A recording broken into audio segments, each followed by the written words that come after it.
హరే కృష్ణ.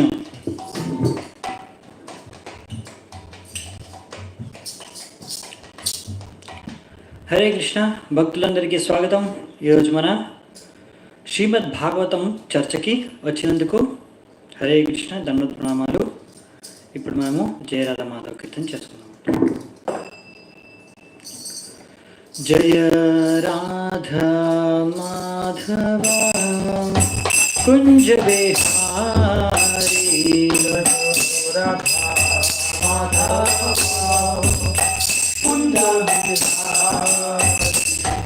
जय राधा माधव कुंज बिहारी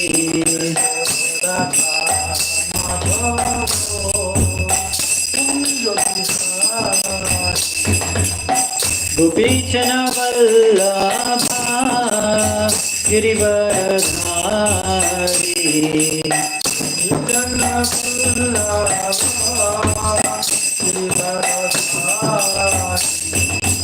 गोपीजन वल्लभा गिरिवरधारी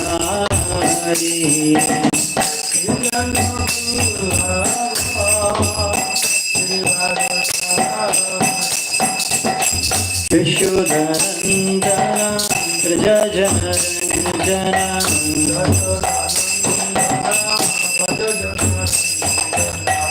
यशोदनन्दना व्रजजनरञ्जना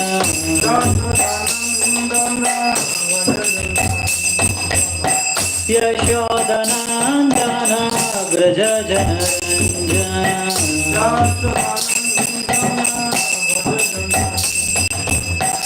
यमुना तीरावनचारी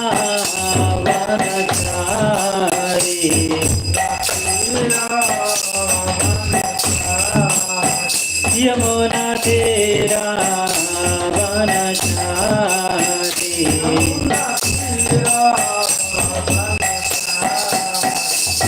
जय राधा माधव कुंज बिहारी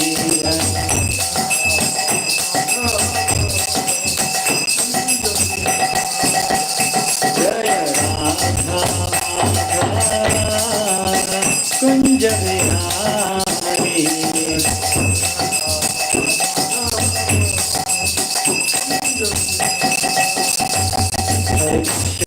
हरे कृष्णा कृष्णा कृष्णा हरे हरे हरे राम राम राम हरे हरे हरे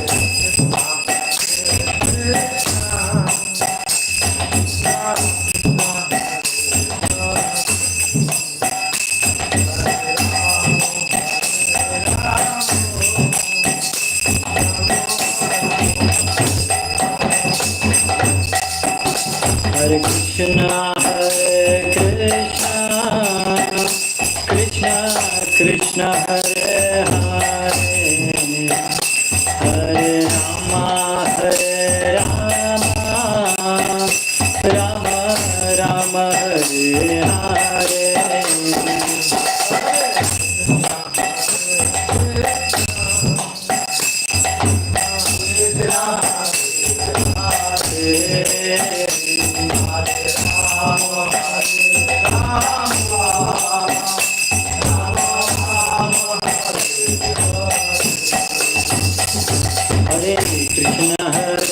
कृष्णा कृष्णा कृष्णा हरे हरे हरे राम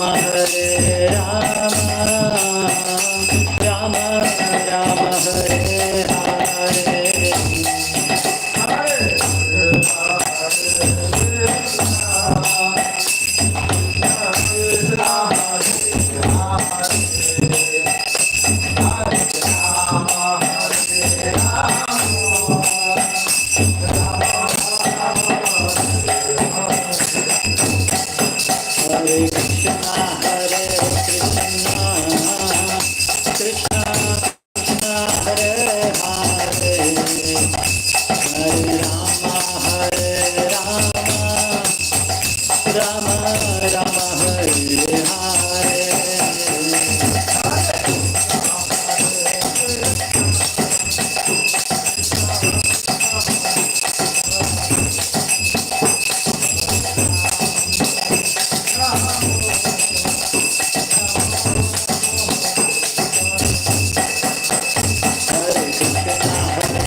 प्रभुपाद की जय, हरिनाम संकीर्तन की जय, समवेत गौर भक्त वृंद की जय, निताय गौर सीतानाथ प्रेमानंदे हरि हरि बोल।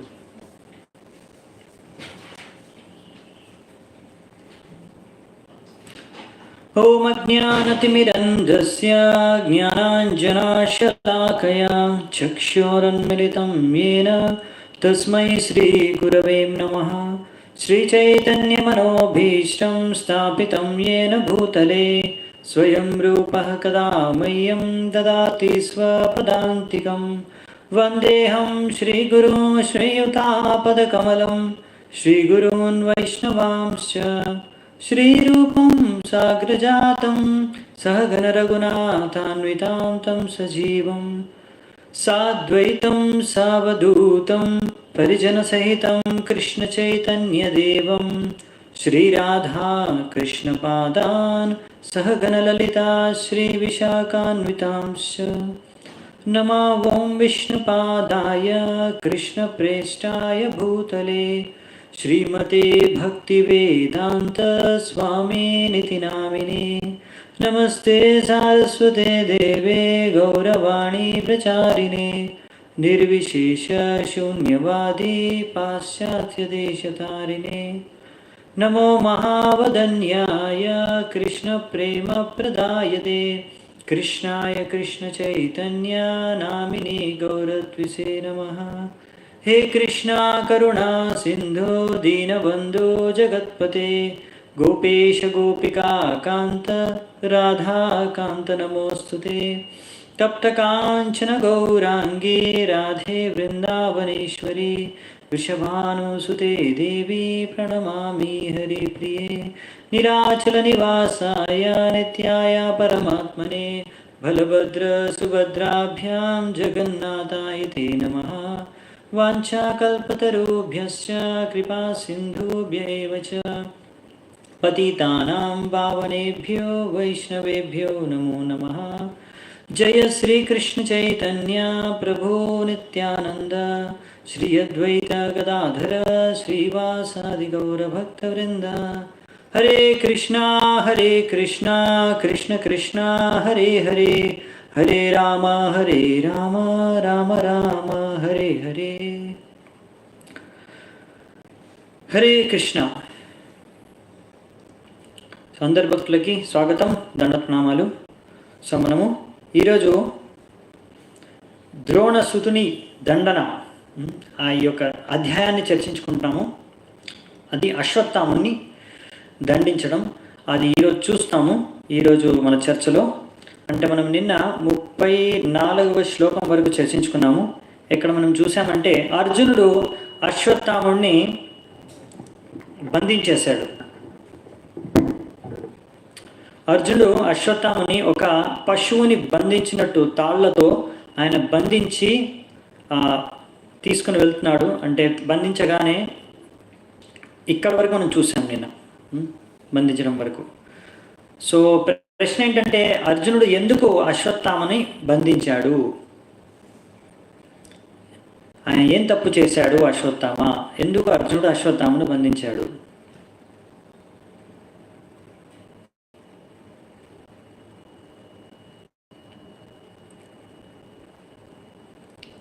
ఎస్, ఈ ప్రశ్నకు చర్చించుకొని జవాబు చూసిన తర్వాత ముందుకెళ్దామంట.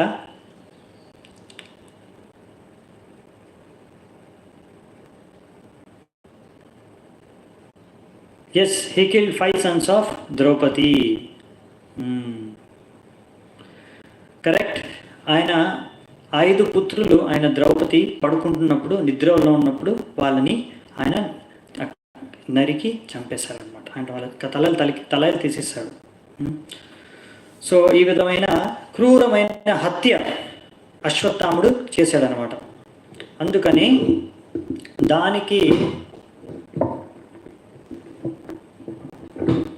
దానికోసమని ఇక్కడ మన అర్జునుడు అశ్వత్థాముడిని పట్టుకొని బంధించాడనమాట.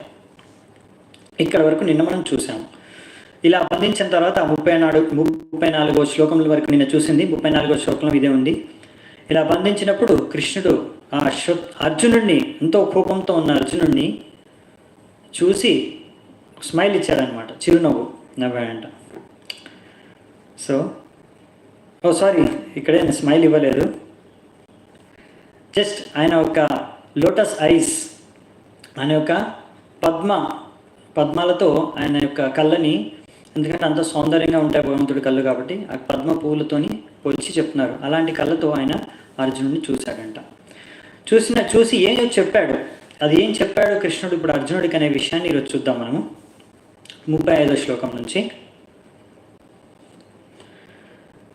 మైనం పాతార్హసి త్రాతుం బ్రహ్మబంధుం మిమం జహి యోసావనాగసః సుప్తాన్ అవధీన్ నిశిబాలకాన్ సో కృష్ణుడు అంటున్నాడు ఇక్కడ అర్జునుడికి ఏమని, ఇలాంటి వ్యక్తికి ఎవరైతే బ్రహ్మబంధు చెప్పుకున్నాం కదా చాలాసార్లు ఇక్కడ ఈ విషయాన్ని ప్రభుపాద్ వారు తాత్పర్యంలో వ్యాఖ్యానించారు. అందుకే నేను కూడా అప్పుడప్పుడు చెప్పాను, ఎందుకంటే ఈయన బ్రాహ్మణులాగా వ్యవహరించట్లేదు కాబట్టి ఈయనని బ్రహ్మబంధు అని ఇక్కడ కృష్ణుడు కూడా ఈ విధంగా అశ్వత్థాముడిని సంబోధిస్తున్నాడు అనమాట. ఇలాంటి బ్రహ్మబంధు ఎవరైతే పడుకున్న పిల్లల్ని నిర్దారుణంగా హత్య చేశాడో అలాంటి వాడి మీద దయ చూపకూడదు, నువ్వు వెంటనే చంపేయాలి అని ఇక్కడ అర్జునుడికి ఆదేశిస్తున్నాడంట. కృష్ణుడు స్వయంగా ఆదేశిస్తున్నాడు అర్జునుడికి.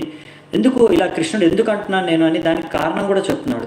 ఏమని, మన ధర్మశాస్త్రాల ప్రకారం ఎవరైనా ఇలాంటి అవస్థలో పడుకున్న అది కూడా పిల్లల్ని చంపితే వాళ్ళని వదలకూడదు, వాళ్ళని దండించాలి, వాళ్ళకి శిక్షించాలి అని ఇక్కడ, ఎందుకంటే ఇది ధర్మానికి విరుద్ధంగా అని పనిచేశాడనమాట. లిటిల్ ఆడియో డిస్టర్బెన్స్ ఇప్పుడు ఓకేనా? అది కొంచెం ఫీడ్బ్యాక్ వచ్చింది, అందుకే నేను కొంచెం అడ్జస్ట్ చేశాను. సో 36వ శ్లోకం చూద్దామంట. మత్తం ప్రమత్తం ఉన్మత్తం, కొంచెం ఫీడ్బ్యాక్ వస్తుంది.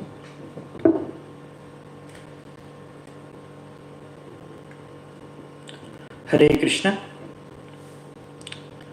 మత్తం ఉన్మత్తం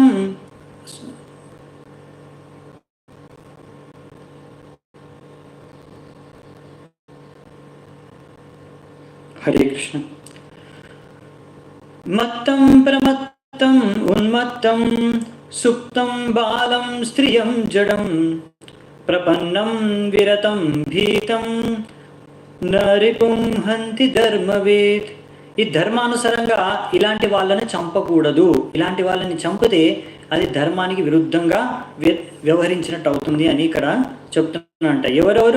ఎవరెవరిని మనం చంపకూడదు అంటే, ఒక వ్యక్తి క్షత్రియుడు చంపకూడదు ఎవరైతే శత్రువు అయినా సరే, ఒకవేళ ఆ శత్రువు అప్రమత్తంగా లేనప్పుడు, ఇంకొకటి ఆయన ఏదో నశ ద్వారా ఏదో ఒక మంచి మనస్థితిలో లేనప్పుడు, ఇంకా ఒకవేళ పిచ్చివాడైనా, ఒకవేళ ఆయన పడుకొని ఉన్నప్పుడు కానీ, ఇంకా ఎప్పుడో భయభీతుడై, లేకపోతే ఆయన దగ్గర ఆయన యొక్క రథం లేదనుకోండి ఆ సమయంలో, ఇలాంటి అంతేకాకుండా ఒక బాలుడు, ఒక స్త్రీ, ఇంకా ఒక మూర్ఖ వ్యక్తి, ఇంకా ఎవరైతే శరణాగతుడయ్యాడో వీళ్ళందరినీ ఒక క్షత్రియుడు చంపకూడదు ఇలా చెప్పారనమాట. కానీ ఇక్కడ మనం చూసింది ఏంటంటే, ఇక్కడ మన అశ్వత్థాముడు వాళ్ళ పిల్లలు ఇంకోటి ఏంటంటే వాళ్ళు పడుకునే అవస్థలో ఉన్నారు కనుక ఇది ధర్మానికి విరుద్ధమైన కార్యాన్ని ఆయన చేశాడనమాట. సో ముందు ఇలా ఎన్నో రూల్స్, ఎన్నో నియమాలు ఉండేవండి యుద్ధం చేయడానికి కూడా. ఎవరిని పడితే వారిని ఎక్కడ పడితే అక్కడ శత్రువులు చంపేవారు కాదు. యుద్ధ భూమిలో అందులో కూడా ఎన్నో నియమాలు పాటించి యుద్ధాన్ని చేసేవారు అనమాట. ఎందుకంటే ఈ ధర్మాన్ని పాటిస్తూ ఈ ధర్మానుసారంగా యుద్ధం చేసేవారు. ఎందుకంటే యుద్ధం యొక్క లక్ష్యం ఏంటంటే ఆ ధర్మాన్ని రక్షించడం కోసమే, ఆ ధర్మాన్ని నిలబెట్టడం కోసమే యుద్ధం చేసేవారు ఈ క్షత్రియులు. కనుక వాళ్ళు యుద్ధం చేస్తున్నప్పుడు కూడా ఎన్నో నియమాలు ధర్మానుసారంగానే వాళ్ళు యుద్ధం చేసేవారు అనమాట. అది ముందు కాలంలో, వైదిక కాలంలో ఇలా చెప్తున్నారు మనకి. కానీ ఇప్పుడు మాత్రం మన ఇంద్రియ తృప్తి కోసం ఎవరో పొలిటికల్ రాజకీయ నాయకులు ఇంకేవో సంపత్తి కోసం ఇలాంటి ఎన్నో భౌతిక కార్యాల కోసం, భౌతిక ఆసక్తుల కోసం వాళ్ళ యొక్క ఒక్కొక్క రాజ్యాలు, రెండు రాజ్యాలు కానీ రెండు దేశాలు కానీ యుద్ధానికి తలపడుతున్నాయి. కానీ యుద్ధం చేయడానికి గల కారణం ఏంటంటే ధర్మాన్ని స్థాపించడం కోసం, ధర్మాన్ని రక్షించడం కోసం. అందుకే ఈ మహాభారత యుద్ధాన్ని ధర్మయుద్ధం అన్నారు. అంటే ఎవరైతే ధర్మాత్ములో వారి యుద్ధంలో విజయం పొందుతారు అని. అందుకే కృష్ణుడు, ధర్మపిత అయిన కృష్ణుడు పాండవుల వైపు ఉన్నాడు. దాంతో మనకు అర్థమవుతుంది ఎవరు ధర్మాత్ములు, ఎవరు ధర్మాన్ని పాటించేవారు అని. సో మనము ఇలాంటి యుద్ధాలు చేయడం చాలా అవసరం. ఒక్కొక్కసారి కొంతమంది యుద్ధాలు వద్దు అనుకుంటారు, కానీ ఒక్కొక్కసారి అవసరం. అలాంటి అవసరమైన పరిస్థితుల్లో ధర్మాన్ని కాపాడడం కోసం, ధర్మాన్ని నిలబెట్టడం కోసం యుద్ధం చేయవలసి వస్తే చేయవలసిందే క్షత్రియులు. కానీ ఇక్కడ మన ప్రభుపాదుల వారు చెప్తున్నారనమాట. సో ఇంకో విషయం ఏం చెప్తారంటే, మన కృష్ణుడు ఈ అశ్వత్థామని ఎందుకు దండించాలి, చంపేసేయాలి అనే విషయాన్ని ఇక్కడ ఇంకొక శ్లోకంలో కూడా చెప్తున్నాడు అనమాట. 37వ శ్లోకంలో స్వప్రాణన్య పరప్రాణై ప్రపుషానాత్యగ్రణక తద్వదస్తస్య హి శ్రేయో యద్దోషాద్యాత్యదః పుమాన్. ఇది ఆయనకు శ్రేయం. తద్వదస్తస్య హి శ్రేయో, ఇలా ఆయనను వధిస్తే అది ఆయనకే శ్రేయం. ఈ విషయాన్ని మనం అర్థం చేసుకోవడానికి ప్రయత్నిద్దామంట. ఎందుకంటే ఇలాంటి క్రూరమైన, ఎంతో దిగజారిన వ్యక్తిని, ఎలాంటి వ్యక్తి అంటే ఈయన ఇంకొకరిని చంపి వాళ్ళ జీవితాల తీసుకొని ఈయన జీవిస్తున్నాడు. ఇలాంటి వ్యక్తి ఎప్పుడో ఆయన ఒక కార్యాల ద్వారా ఆయన ఒక భవిష్యత్ అనేది ఎప్పుడో నాశనం అయిపోయింది. ఎప్పుడో ఒకసారి చావాల్సిందే, ఇంకా నరకానికి వెళ్ళి ఎన్నో కష్టాలు అనుభవించాల్సిందే. అందుకనే ఇలాంటి వారికి మంచి కోసం, ఇలాంటి వాళ్ళు ఇంకా దిగజారకుండా, ఇంకా ఇలాంటి హత్యలకు, ఇలాంటి పాపకార్యాలకి పాల్పడకుండా ఉండడానికి ఇక్కడ కృష్ణుడు అంటాడనమాట, ఇలాంటి వాడిని చంపేయడమే వాడికి మంచిది, సమాజానికి మంచిది అని. అందుకనే ఇక్కడ మనం చూస్తాము, ముందు కూడా రాజుల కాలంలో కూడా రాజులు ఏం చేసేవారంటే, ఇలా ఎవరైనా హంతకుడు ఉంటారో, క్రిమినల్, ఇలాంటి ఆతతాయిని వారు ఉరి తీసి చంపేసేవారు అనమాట. దీని ద్వారా ఏమవుతుంది అంటే, మన స్మృతి శాస్త్రాల ప్రకారం ఎప్పుడైతే ఇలా వాడిని చంపేస్తారో, ఎందుకంటే వాడు ఒకడిని చంపాడనేసి వాడిని చంపేస్తే అప్పుడు ఏమవుతుందంటే అతనికి వచ్చే జన్మలో ఇంతగా దీని యొక్క కష్టం, దీని యొక్క ప్రతిక్రియ, ఎన్నో కష్టాలు అనుభవించాల్సి వస్తుంది, నరకానికి పోవాల్సి వస్తుంది. ఈయనన్నిటి నుంచి ఆయనకి ముక్తి లభించే అవకాశం ఉందన్నమాట. అందుకని సో అప్పుడు ఆయన ముందు ఇంకా భవిష్యత్తులో ఆ యొక్క ఏమంటాం పాపకర్మాలు ద్వారా వచ్చే ఫలితాలు అనుభవించాల్సిన అవసరం ఉండదు. కనుక భవిష్యత్తు అనేది బాగుంటుంది.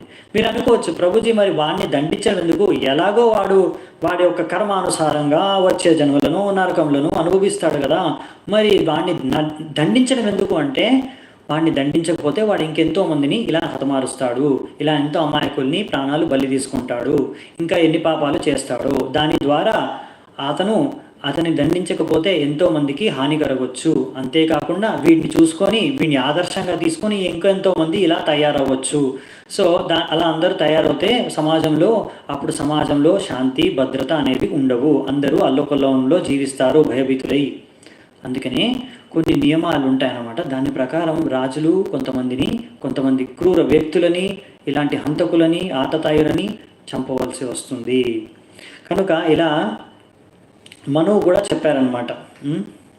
ఇంకో మనువు చదువుకుంటాం కదా, మనం 14 మనువులు ఉంటారని. అలా సో మనువు చెప్పారనమాట. ఆయన ఏం చెప్పారంటే, శాస్త్రాల్లో ఇచ్చారు, ఇలా మనిషిని చంపినప్పుడే మీకు పాపం కలగదండి. ఒకవేళ మీరు ఏ యొక్క పశువుని చంపినా కానీ అది కూడా మీకు ఒక ప్రతిక్రియ, అదొక ఫలితాన్ని, అంటే అది కూడా ఒక పాప కర్మమే. అది కూడా దానివల్ల కూడా మీరు కొంచెం కష్టం అనేది భోగించవలసి వస్తుంది. ఆ పాపంలో మీరు కూడా భాగస్వాములు అవుతారు. ఎవరెవరు ఒక వ్యక్తిని కానీ, ఎలాగైతే ఒక వ్యక్తిని నలుగురు కలిసి చంపారనుకోండి, నలుగురికి ఒక ప్లాన్ వేసుకొని, ఒక పద్ధతిగా, అంటే ఒక వ్యూహం రచన చేసుకొని ఎలా చంపాలి ఈ వ్యక్తిని అని నలుగురు కలిసి చంపారనుకోండి, ఆ నలుగురికి శిక్ష అనేది దొరుకుతుంది. వాళ్ళందరికీ ఆ పాపంలో భాగస్వాములు. అలాగే ఒక పశువుని చంపినప్పుడు కూడా, ఆ పశువుని చంపితే కూడా ఆ పశువు చంపడానికి, చావడానికి గల కారకులందరికీ ఆ పాపంలో భాగస్వాములంట. అంటే ఆ పాపానికి ఫలితం వాళ్ళకు దొరుకుతుంది అన్నమాట, ఆ పాపకార్యానికి. మరి ఎవరెవరండి? ఎవరైతే ఈ యొక్క పశువుని చంపడానికి పర్మిషన్, అనుమతి ఇస్తారో, ఒకవేళ రాజు కానీ, ఆ గవర్నమెంట్ కానీ, మన సర్కార్, ఇంకా he who kills the animal, ఎవరైతే ఆ యొక్క మన పశువుని అంటే చంపుతారో, నరికేస్తాడు, కసాయివాడు నరుకుతాడు కదా, ఆ అతనికి. ఇంకొకటి, ఎవరైతే ఆ యొక్క పశువు యొక్క మాంసాన్ని అమ్ముతారో ఆ అమ్మేవాడికి ముగ్గురైపోయారు. ఇంకోటి, దాని తర్వాత అమ్మిన తర్వాత, కొన్న తర్వాత ఎవడో వండుతాడు కదా, ఆ వండిన వాడికి, అతనికి. మరియు దాని తర్వాత ఎవరైతే ఆ యొక్క వండిన మాంసపు పదార్థాన్ని, అమ్ముతారో ఆ అమ్మిన వాడికి, మరియు తర్వాత ఎవరైతే దాన్ని భుజిస్తారో వాడికి, అంటే మొత్తం 6 మంది అనుకుంటా, వీళ్ళందరికీ ప్రకృతి నియమాల ప్రకారం శిక్ష అనేది లభిస్తుంది.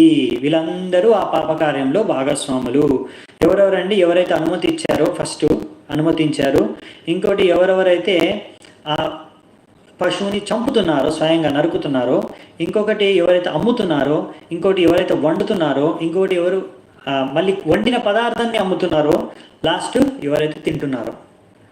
మీరు అనుకోవచ్చు చాలామంది, నేను ఒకసారి అనేవాడిని చాలా రోజుల కింద, నేను ఒకసారి ఒక వ్యక్తితో, నువ్వు ఎందుకు ఇలా తింటున్నావు, నీకు పాపం కలుగుతుందంటే, నేనేం చంపట్లేదు, నేను ఓన్లీ తింటున్నాను, ఆ చంపినోడికి పాపం కలుగుతుంది, నాకేం పాపం కలుగుతుంది అనేసి అలా వాదిస్తుంటారు అన్నమాట. సో మీరు 6 మంది ఇక్కడ వాటికి, అంటే అందరికీ ఏమంటారు, మీకు పాపంకు భాగస్వాములు అనమాట, అందరికీ పాపం కలుగుతుంది. సో ఇక్కడ ప్రశ్న అడుగుతున్నారు, కాక్రోచ్, మాస్కిటో ఇలాంటి వాటిని మనం చంపితే మరి మనకు పాపం కలుగుతుందా అని. మామూలుగా మనం చంపకూడదండి, కానీ ఒకవేళ మన ఆత్మరక్షణ కోసం ఎవరినైనా అంటే ఇలా చిన్న చిన్న ప్రాణులు కానీ మన ఆత్మరక్షణ కోసం చంపితే అప్పుడు మనకి అది, దానికి ఆత్మరక్షణ కోసం మనము చంపవచ్చు అనమాట. అది మన శాస్త్రాలు మనకు దానికి పర్మిషన్ ఇస్తాయి. కానీ మనము అలా కాకుండా కూడా మనము ఎన్నో విధాలుగా వీటి నుంచి ఈ కాక్రోచెస్, అంటే కాక్రోచెస్ని, బొద్దింకలు మరియు మాస్కిటోస్, దోమలు, వీటన్నిటి గురించి కూడా మనము ఎలా ముక్తి పొందొచ్చు అంటే మనం వాటికి ఎన్నో రకాల ఈ విధంగా చేయవచ్చు. ఇప్పుడు మా టెంపుల్లో మేము ఇక్కడ విండోస్ ఉన్నాయి. విండోస్ అంటే మన విండోస్ని మనము ఇక్కడ ఒక జాలి పెట్టేసి కవర్ చేస్తామన్నమాట. అప్పుడు మాస్కిటోస్ అవి లోపలికి దారి ఉండదు వారికి రావడానికి. సో ఆ విధంగా మనం మనని రక్షించుకోవచ్చు. ప్రతిసారి చంపవలసిన అవసరం మంచిది కాదు, చంపడం కూడా. సో మనం అవాయిడ్ చేయాలి ఎంత వీలైతే అంత. కానీ ఒకవేళ ఒక్కొక్కసారి మరి ఆ కిటికీలకు కూడా మనము ఇలా కిటికీలు కానీ ఇంకా ఏమైనా మన ఓపెనింగ్స్ ఏవైతే ఉంటాయో మన డోర్కి కూడా, దర్వాజాలకు కూడా మనము ఇలా దోమలు రాకుండా మనము ఎన్నో రకాల ప్రికాషన్స్ తీసుకోవచ్చు అనమాట. దాని ద్వారా బెస్ట్. ఇంకా కాక్రోచ్ కూడా మనం ఒకవేళ కాక్రోచెస్ కూడా ఎలా పెరుగుతాయంటే, ఎక్కడైతే లైట్ ఉండదో, వెలుతురు ఉండదో, సూర్యుడు పడడో, సూర్యకాంతి అక్కడ పడదో, అక్కడ ఇలాంటి బొద్దింకలు అనేవి పెరిగిపోతూ ఉంటాయి అన్నమాట. సో మనం ఒకవేళ రెగ్యులర్గా క్లీన్ కూడా చేయకపోతే, మన ఇల్లు కానీ కిచెన్ కానీ క్లీన్గా ఉంచుకోకుంటే కూడా ఈ బొద్దింకలు ఇవన్నీ పెరిగిపోతుంటాయి. ఇంకా ఈ దోమలు కూడా ఎక్కడైతే నిలిచి ఉంటాయో చాలా సమయం పాటు అక్కడ పెరుగుతూ ఉంటాయి. అందుకే మనము ఒకవేళ పరిశుభ్రంగా ఉంచుకుంటే మన ఇల్లుని కూడా, ఇంకొకటి ఇలాంటి మనం కొన్ని విధాలు మనం పాటిస్తే మనం వీటిని చంపకుండా కూడా మనం వీటి నుంచి మనం రక్షించుకోవచ్చు. కానీ ఒకవేళ తప్పని పరిస్థితుల్లో మనం రక్షించుకోవడానికి మనం చంపవలసి వస్తే, ఏ ప్రాణినైనా కానీ మన మీద ఒకవేళ అది ఆక్రమణ చేస్తే, మన ప్రాణానికి హాని కలిగేది ఉంటే, మన బాధ్యత మన శరీరాన్ని మనం రక్షించుకోవాలి, అది మన బాధ్యత. అలాంటప్పుడు మనం రక్షించడానికి ఎవరైనా చంపినా కానీ అప్పుడు దాన్ని మనను పాపంగా గుర్తించారనమాట శాస్త్రాల ప్రకారం. సో మనం ఇంకా ముందుకు వెళ్దామంట. సో మరి కొంతమంది అడుగుతారు కదా, ఇక్కడ అది కూడా ప్రభుపాదులు వారు రాశారు దానికి కూడా, మరి మీ యొక్క బలి ఇస్తారు కదా, మరి అదేంటి బలి ఇస్తారు కదా దేవతలకి, అక్కడ ఇక్కడ పశువుల్ని బలి ఇచ్చి తింటారు కదా, మరి అదేంటి అని. అవును, అది ఎందుకు ఇచ్చారంటే, బలి అనే విషయాన్ని ఎందుకు పెట్టారంటే దానికి చాలా నియమాలు ఉంటాయండి. ఒక రకమైన బలి ఎవరికైతే కాళీమాతకి, దుర్గామాతకి బలి ఇస్తారు, కొంతమంది బలి ఇచ్చి తింటారు కదా, దానికి కూడా ఎప్పుడంటే అప్పుడు ఇష్టం వచ్చినప్పుడు ఎప్పుడు పడితే అప్పుడు బలి ఇవ్వలేరండి. అది అమావాస్య రోజు, అది మీరు ఒక ప్రాణిని, ఒక మేకను, అలా ఒక మేకను బలి ఇచ్చారనుకోండి, ఆ వ్యక్తి ఆ అమావాస్య రోజు బలి ఇవ్వాలి. ఆ బలి కూడా ఎక్కడంటే సిటీ మధ్యలో ఇవ్వకూడదంట, అది ఊరు బయట ఎక్కడో చాలా దూరం, అవతల వైపు అక్కడ బలి ఇవ్వాలి. ఒక దూరంగా మనుషులు ఉండే ప్రదేశం కాకుండా మళ్ళీ అది అమావాస్య రోజు ఇవ్వాలి. మళ్ళీ దాని తర్వాత బలి ఇచ్చిన తర్వాత, బలి ఇచ్చేటప్పుడు కూడా దాని చెవులో మనము ఒక మంత్రాన్ని చదువుతాం అనమాట. ఆ మంత్రం ఎవరైతే చంపుతారో ఆ వ్యక్తి ఆ యొక్క ప్రాణి చెవిలో మంత్రం చదువుతాడు అనమాట. మంత్రం ఏంటంటే, ఈ జన్మలో నేను నిన్ను చంపుతున్నాను, ఏ పని అయితే నేను నీకు చేస్తున్నానో ఇలాగే నువ్వు వచ్చే జన్మలో నాతో వ్యవహరించవచ్చు అని. అంటే ఈ జన్మలో నేను చంపుతాను, నువ్వు నా వచ్చే జన్మలో నన్ను చంప. అందుకని మాంస అంటే ఏంటి తెలుసా, మా అంశ అంటే ఇప్పుడు మీరు ఏదైతే తింటున్నారో అదే మీరు రేపు అవుతారనమాట. అంటే మిమ్మల్ని ఎవరో తింటారు మీ మాంసాన్ని, అదనమాట మాంసాన్ని యొక్క అర్థం. సో ఇలా అంటే వాడికి ఇలా మంత్రము, ఇలాంటి పద్ధతి, ఇలాంటి ఒక రెస్ట్రిక్షన్ అనమాట. ఇది ఒక విధంగా ఒక నిర్బంధన. ఎన్నో బంధనాలు ఉన్నాయి, అంటే ఎన్నో నియమాలు ఉన్నాయి. ఈ నియమాలన్నీ పాటించాలి. దాని తర్వాత ఎవరైతే బలిస్తాడో వాడికి దాన్ని 7 8 భాగాలు చేసి ఒక్క భాగం మాత్రం అతను స్వీకరించవచ్చు, ఇంకో 7 భాగాలు ఆయనకు వేరే వాళ్ళకి దానం చేసేయాలి. అంటే ఇన్ని నియమాలు పాటించి అప్పుడు ఆయన ఎప్పుడంటే అప్పుడు కాదు, చెప్పాను కదా, ఎప్పుడు అమావాస్యకు ఒకసారి అలా బలి ఇవ్వాలన్నమాట. ఇన్ని నియమాలు ఎవరు పాటించట్లేదు ఇవాళ రేపు ఎలాగో బలి ఇచ్చి తినొచ్చు కదా, ఇంకా బలి ఇవ్వడం ఎందుకు, ఇదంతా ప్రాసెస్ ఎందుకు, మనము అది కసాయిగారు ఏమంటామో మనం తెలియదు తెలుగు, స్లాటర్ హౌస్, కసాయిఖానాలో ఎక్కడైతే చంపేస్తారు అన్నిటిని, యానిమల్స్ని పెద్ద పెద్ద మెషిన్లు పెట్టేసి రోజు వేలాది కొద్ది పశువులని ఒకేసారి చంపేస్తున్నారంట తినడానికి. సో ఇలాంటివి చేయకూడదు ప్రజలు, ఎందుకంటే కొంతమంది ప్రజలు అది తినకుండా ఉండలేరు. అలాంటి వాళ్ళ కోసం ఇలాంటి నియమాల ద్వారా వాళ్ళు ఏదో ఒక రోజు ఇలా చేసి, అరే ఇంత తతంగం ఉంది ఇందులో, ఇన్ని రకాల నియమాలు పాటించాలి, మళ్ళీ చెవులు అది చెప్పాలంటే దాని అర్థం ఎప్పుడో ఒకసారి అర్థం చేసుకుని వాడి బుద్ధికి ఎప్పుడో తగిలి వాడు ఏడో ఒక రోజు మానేస్తాడు అని. ఇంకోటి ఏంటంటే అలా బలిచ్చిన పశువు కూడా వచ్చే జన్మలో ఆ పశువుకి మానవ జన్మ దొరుకుతుంది అనమాట, డైరెక్ట్గా మానవ జన్మ దొరుకుతుంది. అలా ఈ పద్ధతుల ప్రకారం ఆ పశువుని బలిస్తే అప్పుడు ఆ విధంగా పశువు కూడా మేలు జరుగుతుంది. ఇంకా ఈ వ్యక్తికి కూడా ఈ విధంగా అంతా పాటించినందువలన ఇది ఒక తపస్య చేసినందువల్ల ఆయనకు ఒక శుద్ధీకరణ అనేది జరుగుతుంది. మెల్లిమెల్లిగా ఆ వ్యక్తి కూడా ఏదో ఒక రోజు ఆ స్థాయికి చేరుకుంటాడు, నేను చేసేది తప్పు, నేను ఇలా బలిచ్చి కూడా ఈ పశువులకు హాని కలిగించకూడదు, ఈ పశువులను తినకూడదు అనే ఒక చేతన అనేది ఒక రోజు కలుగుతుంది ఈ విధంగా సరిగ్గా పాటిస్తే. కానీ ఇప్పుడు జనాలు పాటించట్లేదు, ప్రజలు వాళ్ళకి ఇష్టం వచ్చినప్పుడు ఆ మార్కెట్కి వెళ్ళేసి మ్యాక్డొనాల్డ్కి వెళ్ళేసి తినేస్తూ ఉంటారు. సో ఇది కరెక్ట్ కాదనమాట, ఇది తప్పు, వాళ్ళు కూడా పాపం అనేది తగులుతుంది ఆ చంపినందుకు. ఇంకా ప్రభుపాదులు వారి సెంటెన్స్ రాశారు, ఇది నా స్టేటస్లో కూడా ఇదే మెసేజ్ పెట్టాను పొద్దున్న చదువుతున్నప్పుడు, నాకు ఇది బాగా అనిపించింది. ఇప్పుడు మనం ఉన్న పరిస్థితులకి కారణం అడుగుతారు కదా జనాలు, ఇక్కడ చూడండి ప్రభుపాద డైరెక్టర్ రాశారు, ఇంగ్లీష్లో ఉంది, మళ్ళీ చదివి తెలుగులో చెప్తాను ముందుకెళ్తాను తర్వాత. The material world is it self a place always full of anxieties and by encouraging animal slaughter the whole atmosphere becomes polluted and more by war, pestilence, famine and many other unwanted calamities. ఎన్నో రకాల ప్రకృతి వైపరీత్యాలు తలెత్తుతాయి. మీరు ఇలా కసాయిఖానాల్లో రోజు వేలాది కొద్ది లక్షలాది కొద్ది ఆవులని మేకలని చంపుతూ ఉంటే, ముఖ్యంగా ఆవుని చంపారనుకోండి, ఇంకా గోమాంసం తిన్నాను అనుకోండి, ఎంతో పాపాలు వస్తాయి. ఆ ఆవు మీద ఎన్నైతే, ఆ శరీరం పైన ఎన్నైతే ఎంట్రుకలు ఉన్నాయో అన్ని జన్మలు, అన్ని సంవత్సరాలు, అన్ని కోటి సంవత్సరాలు వాళ్ళకి నరకం దొరుకుతుందంట. నరకంలోనే ఉంటారు ఇంకా ఎన్నో సంవత్సరాలు, వేల సంవత్సరాలు, ఎంతో నరకయాతను అనుభవించాల్సి వస్తుంది. సో అందుకనే ఈ విషయాలన్నీ మనం శాస్త్రాలు చదువుకుంటే తెలుసుకుంటాం అన్నమాట. సో అది ఇక్కడ ప్రభుపాద ద్వారా సహాయపడిచ్చే ఈ ప్రకృతి ఇలాంటి వైపరీత్యం కూడా ఇలా కషాయఖానాలు పెట్టి ఎంతో ఆవులని చంపినందుకే, వేరే ఏం లేదండి. 38వ శ్లోకం. ప్రతిశ్రుతం చ భవతా పాంచాలై శృణ్వతో మమ అహర్యస్యే శిరస్తస్య యస్తే మానిని పుత్రః. సో ఇక్కడ కృష్ణుడు అంటున్నాడు, అంతేకాదు వీడిని ఎలాగో వాడు చేసిన కార్యాలకు వాడిని దండించి చంపాల్సిందే, కానీ ఇంకొకటి నేను విన్నాను, నువ్వు నువ్వు ప్రతిజ్ఞ చేశావు. ఎక్కడ? పాంచాలి ద్రౌపది ముందట ప్రతిజ్ఞ చేశావు. ఏమని? శృణ్వతో, నేను విన్నాను నా యొక్క చెవులతో.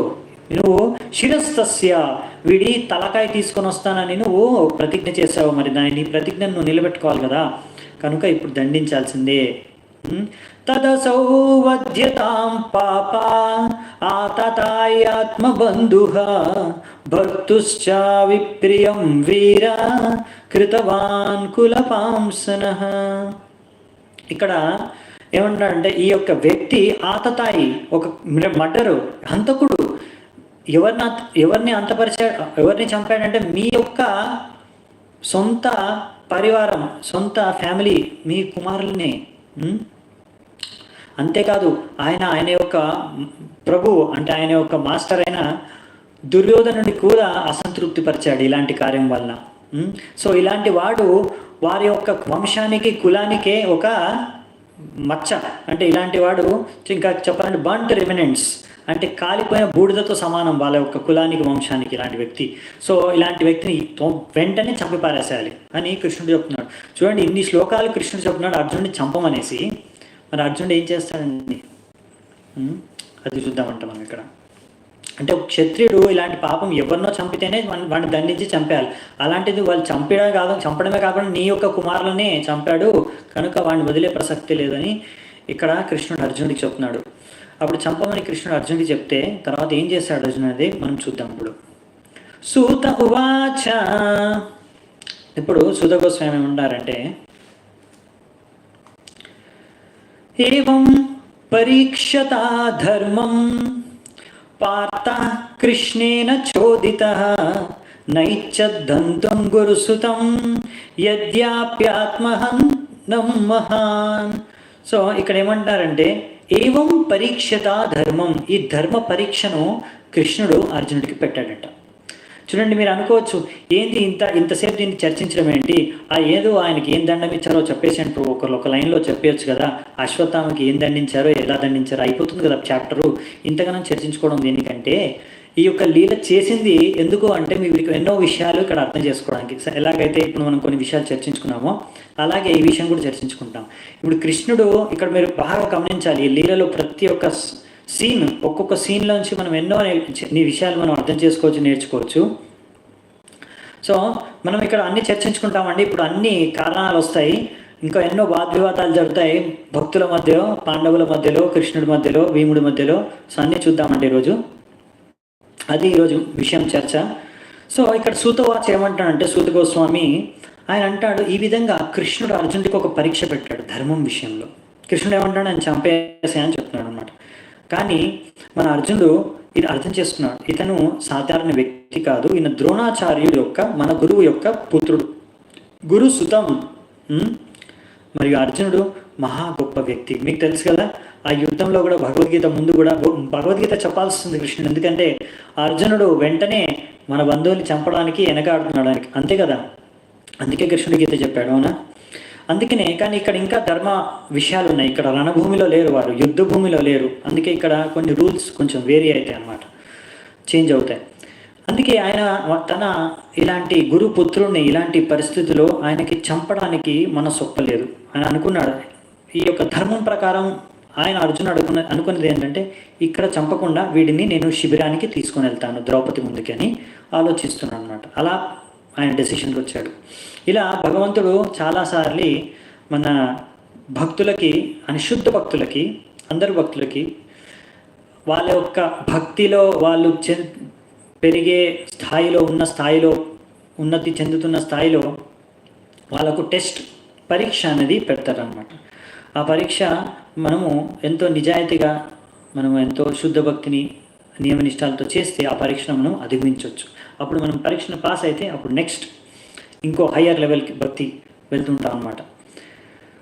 సో ఈ విషయాన్ని ఇక్కడ ఇంకా అంతేకాకుండా కృష్ణుడు తన శుద్ధ భక్తులకు కూడా ఎందుకు పరీక్షలు పెడతాడంటే దాని ద్వారా మీకు ఆ శుద్ధ భక్తుల యొక్క గొప్పతనాన్ని మీ అందరికీ లోకానికే తెలియజేస్తాడు. ఎందుకు అర్జునుడు అంత గొప్ప, ఏంటి అంత గొప్పతనం ఏంటి, అంత గొప్ప క్షత్రుడు ఏంది, ఆ విషయాన్ని మీరు ఇలాంటి పరిస్థితుల్లో, ఇలాంటి ధర్మ సంకట పరిస్థితుల్లో ఎలా అర్జునుడు వ్యవహరించాడు, ఎలా ధర్మాన్ని ప్రతి సమయంలో ప్రతి క్షణంలో పాటించాడు అనే విషయాన్ని మీరు అర్థం చేసుకుంటే అర్జునుడు ఎంత గొప్ప వ్యక్తిత్వం గల క్షత్రియుడో మీకు అర్థమవుతుంది ఇక్కడ.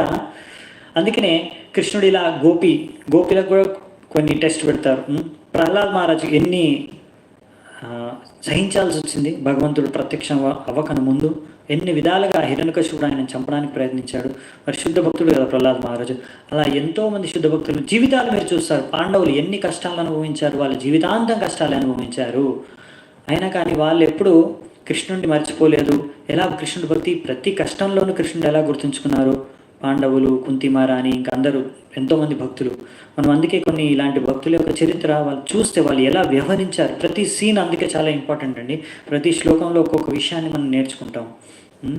ఇప్పుడు మనం నెక్స్ట్ చూసేది ఏంటంటే, చెప్పాను కదా, ఇప్పుడు అర్జునుడు ఆయన చంపకుండా కృష్ణుడు చంపమని చెప్పినా కానీ ఇలా ఇది ఒక టెస్ట్ పెట్టాడు అనమాట. కృష్ణుడు అర్జునుడు పాస్ అయ్యాడు చెప్పాలంటే ఈ టెస్ట్లో. ఇంకొక టెస్ట్, పెద్ద టెస్ట్ వస్తుంది, పెద్ద పరీక్ష, అది ఇప్పుడు మనం చూడబోతున్నాం. సో ఇక్కడ నుంచి ఆ శిబిరానికి తీసుకెళ్తాడు అనమాట. అతోపేత్యస్వ శిబిరం గోవింద ప్రియ సారథి న్యవేదయత్తం ప్రియాయై శోచంత్యాత్మజాన్హతాన్. సో ఆయన ఏం చేశాడంటే ఆ అశ్వత్థాముని పట్టుకొని, అదే తన రథంలో సారథి అయిన కృష్ణుడు ఇద్దరు కలిసి ఆ యొక్క అశ్వత్థాముని శిబిరానికి తీసుకెళ్లారు. ఎక్కడైతే మిగతా పాండవులు, ద్రౌపది, ఇంకా మిగతా వాళ్ళందరూ కుటుంబ సభ్యులు ఉన్నారు. అక్కడికి తీసుకెళ్ళి ఆ యొక్క అశ్వత్థాముని ఆ ద్రౌపది ముందు ఉంచాడట. ఇప్పుడు ద్రౌపది ఎప్పుడైతే ఇలాంటి పరిస్థితిలో అశ్వత్థాముని చూస్తుందో ఆమె యొక్క ప్రతిక్రియ ఏంటనేది మనం ఇప్పుడు వచ్చే శ్లోకంలో చూద్దామంట. 42వ శ్లోకం మనం గుర్తుంచుకోవాలి. మన అర్జునుడు తీసుకొచ్చింది అశ్వత్థామని ఇక్కడికి, ద్రౌపదికి ఆయన ప్రతిజ్ఞ చేశాడు, ద్రౌపదిని శాంతపరచడం కోసమే. ఇంకా అతన్ని దండించే ఉద్దేశం కూడా ఉంది, అది మనం చూస్తాం. తథాహృతం పశువత్ పాశబద్ధం అవాన్ముఖం కర్మ జుగుప్సితేన నిరీక్ష్య కృష్ణాపకృతం గురోసుతం వామస్వభావ కృపయా ననామచ. సో ఇక్కడ ద్రౌపదిని వర్ణించారు. ఆమెకు వామస్వభావ అంటే ఎంతో మంచి స్వభావం, ఎంతో కోమలమైన హృదయం, ఎంతో సాఫ్ట్ నేచర్. సో ఇది మామూలుగా స్త్రీలకు ఉండే వామ స్వభావం అనేది ఉంటుందన్నమాట, సాఫ్ట్ నేచర్. అందుకనే ఇలాంటి పరిస్థితుల్లో ఈ యొక్క అశ్వత్థామను ఇలా బందీగా చూసి అప్పుడు ద్రౌపదికి ఎంతో దయ కలిగిందనమాట. ఇంకా ఎంతో ఆ యొక్క అశ్వత్థామ పట్ల చూసి ఆయన మన గురుపుత్రుడు, బ్రాహ్మణుడు కాబట్టి వెంటనే ఆమె అశ్వత్థామకి అలాంటి వాడైనా కానీ, అలాంటి పని చేసినా కానీ, అప్పుడు కూడా అలాంటి పరిస్థితుల్లో కూడా ఆమె ఆయనకి ఆదరణ, రెస్పెక్ట్, సమానం అనేది చూపించింది అనమాట. నామచ ఆమెకి నమస్కారం చేసిందండి వాళ్ళకి, అశ్వత్థాముడికి. ఇంకా ఇక్కడ మనకు చెప్తారన్నమాట ప్రభుపాద్ వారు. అందుకే మనకి ఇక్కడ పురుషులకి స్త్రీలకి కొంచెం భేదం ఉందన్నమాట స్వభావంలో. స్త్రీలు అనేది కొంచెం సాఫ్ట్గా ఉంటారు, సాఫ్ట్ నేచర్. అందుకని ఇక్కడ ఇలాంటి పరిస్థితుల్లో అశ్వత్థామను చూసి వెంటనే ఆమె యొక్క హృదయం అనేది కొంచెం కరిగిపోయిందనమాట.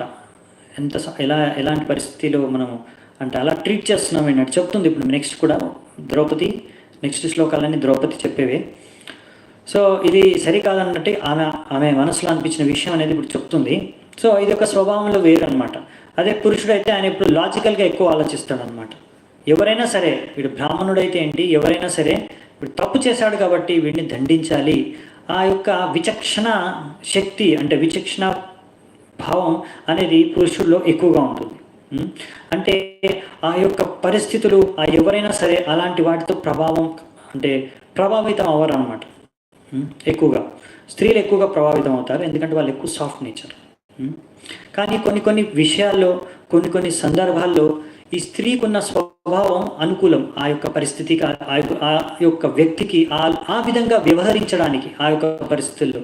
కానీ కొన్ని సందర్భాల్లో పురుషుడికున్న ఈ వివేక శక్తి ఏదైతే ఉందో, లాజికల్ థింకింగ్, ఇంకా లాజికల్ డిసిషన్ తీసుకునే నిర్ణయానికి వచ్చేది ఆయన ఆ యొక్క కారణాలను బట్టి ఎలాగైతే నిర్ణయానికి వస్తాడో అది కొన్ని పరిస్థితుల్లో అది అవసరం అన్నమాట. ఎలాగంటే ఇలాంటి పరిస్థితుల్లో. అందుకే ఒకసారి ఇప్పుడు అలాంటి క్రిమినల్స్, ఇలాంటి హంతకుల్ని శిక్షించాలనుకోండి, మీరు ఆ విషయాన్ని చూడాలి. అయ్యో పాపం వీడిని చంపేస్తే వీడు చచ్చిపోతాడు కదా, అయ్యో పాపం వీడికి కూడా కొంచెం నొప్పి పుడుతుందేమో చంపితే, ఇలా ఆలోచించారనుకోండి, వాటిని వదిలేశారనుకోండి, ఇంకెంతోమందిని వాడు చంపుకుంటూ కూర్చుంటాడు అనమాట. సో అలాంటి సమయంలో అలాంటి హంతకుల్ని దండించడానికి అందుకే రాజులు దండిస్తారనమాట. అందుకనే అలాంటి పనులకి ఇలాంటి రాజులు పనిచేస్తారు, క్షత్రియులు ఇలాంటి పని చేస్తారనమాట. అదే ఇప్పుడు ఒక్కొక్కసారి తప్పులు చేస్తారండి. ఇప్పుడు వీడు తప్పు చేస్తాడు, చాలా పెద్ద తప్పు ఇది. కానీ ఒకవేళ చిన్న పిల్లాడు తెలియక తప్పు చేశాడు అనుకోండి, వాడిని అప్పుడు ఆ చిన్న పాపని అప్పుడు మీరు ఇక్కడ ఎక్కువగా మరి లాజిక్ అప్లై చేశారనుకోండి కష్టమైపోతుంది. అక్కడ మనం అర్థం చేసుకోవాలి ఏంటంటే అప్పుడు మనకు అక్కడ కోమల హృదయం కావాలన్నమాట. అప్పుడు మీకు అక్కడ ఈ యొక్క కారణాలు విచక్షణ శక్తి ఎక్కువగా పెట్టారనుకోండి, అప్పుడు మీరు అర్థం చేసుకోకుండా తప్పు చేశాడు పిల్లాడైతే ఏంటి అని కొట్టిరాశారనుకోండి, అప్పుడు ఆ పిల్లాడికి ఎంతో హాని కలగవచ్చు. ఆ కోమల శరీరం పిల్లాడిది కాబట్టి ఎక్కువ ఆయనకి ఇంకా బాధ్యత కలగచ్చు. అందుకనే పిల్లలకి లాలన పాలన పోషణ అనేది ఎక్కువ వాళ్ళ యొక్క అమ్మ స్త్రీలు చేస్తారనమాట. పురుషులు ఎక్కువగా చేయరు, ఎందుకంటే వాళ్ళకు అది సూట్ అవ్వదు. వాళ్ళకున్న స్వభావానికి పిల్లల్ని పెంచడం అనేది అది మ్యాచ్ అవ్వదు అనమాట వాళ్ళ స్వభావానికి. అప్పుడు వాళ్ళు గట్టిగా కొట్టేశారనుకోండి, అప్పుడు పిల్లలకి ఇంకా ఎక్కువ హాని కలగవచ్చు మీలు కన్నా. అందుకని కొన్ని విషయాలు, కొన్ని డ్యూటీస్, కొన్ని బాధ్యతలు పురుషుడికి ఇచ్చారు, కొన్ని బాధ్యతలు స్త్రీకి ఇచ్చారు మన యొక్క వేదిక సంస్కృతిలో. కానీ చాలామంది ఇవాళ రేపు గొడవ పడుతూ ఉంటారు. సో మనం అర్థం చేసుకోవాలన్నమాట, ప్రతి ఒక్కరికి కొన్ని బాధ్యతలు ఉన్నాయి. స్త్రీకి స్త్రీ బాధ్యతలు ఉన్నాయి, పురుషుడికి పురుష బాధ్యతలు ఉన్నాయి. అవి ఎందుకు అలా ఇచ్చారు ఆ బాధ్యతలు అనేవి, అది వైదిక శాస్త్రాల్లో వాళ్ళ యొక్క మనస్థితి, మనోభావం, చేతన, స్వభావం ఎలాగైతే ఉంటాయో దాని ప్రకారంగా బాధ్యతలు విభజించారనమాట. అందుకనే స్త్రీలు మాత్రమే పిల్లల్ని కంటారండి, పురుషులు కనరు. ఎందుకంటే స్త్రీలు ఆ పిల్లల్ని ఎలా పోషించాలి ప్రేమతో అనే విషయాన్ని వాళ్ళు అర్థం చేసుకొని చేయగలరు అన్నమాట. వాళ్ళు తప్పులు చేసినా వాళ్ళను ప్రేమతో సరిదిద్దగలరు. అదే పురుషులు అనుకోండి, ఆయన కొంచెం ఎక్కువ స్ట్రాంగ్ అనమాట, ఎక్కువగా లాజికల్గా ఆలోచిస్తారు హృదయం కన్నా. అందుకనే అంటే ఇద్దరికి రెండు క్వాలిటీస్ ఉంటాయి, కానీ ఎక్కువ సందర్భాల్లో అంటే ఎక్కువ పర్సంటేజ్ వైజ్ స్త్రీకి కూడా విచక్షణ భావం ఉంటుంది, లాజికల్ థింకింగ్ అనేది ఉంటుంది. పురుషుడికి కూడా హృదయం ఉంటుంది, ఆయనకు కూడా ఒక సాఫ్ట్ నేచర్ ఉంటుంది.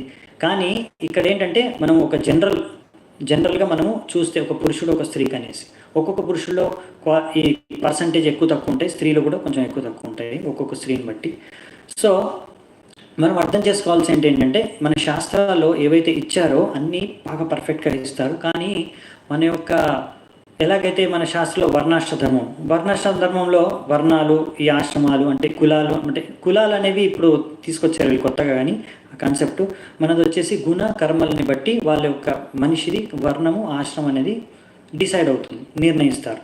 అలా అది శాస్త్రయుక్తం అన్నమాట, సైంటిఫిక్. దీనివల్ల ఎంతో మేలు సమాజానికి, ఆ వ్యక్తికి జరుగుతుంది. అలాగే ఇక్కడ కూడా ఈ యొక్క బాధ్యతలు కూడా మనం చూస్తాము. ఎందుకు స్త్రీకి ఇలాంటి బాధ్యతలు ఇస్తారు, ఇంకా పురుషుడికి ఒక రకమైన బాధ్యతలు ఉంటాయి శాస్త్రాల ప్రకారం అనేది దీని గురించి అనమాట. ఇవి కూడా శాస్త్రయుక్తం, సైంటిఫిక్ అనమాట. ఇవి మనం అర్థం చేసుకుంటే మెల్లిమెల్లిగా శాస్త్రాలు చదివితే మనకు అర్థం అవుతాయి అనమాట.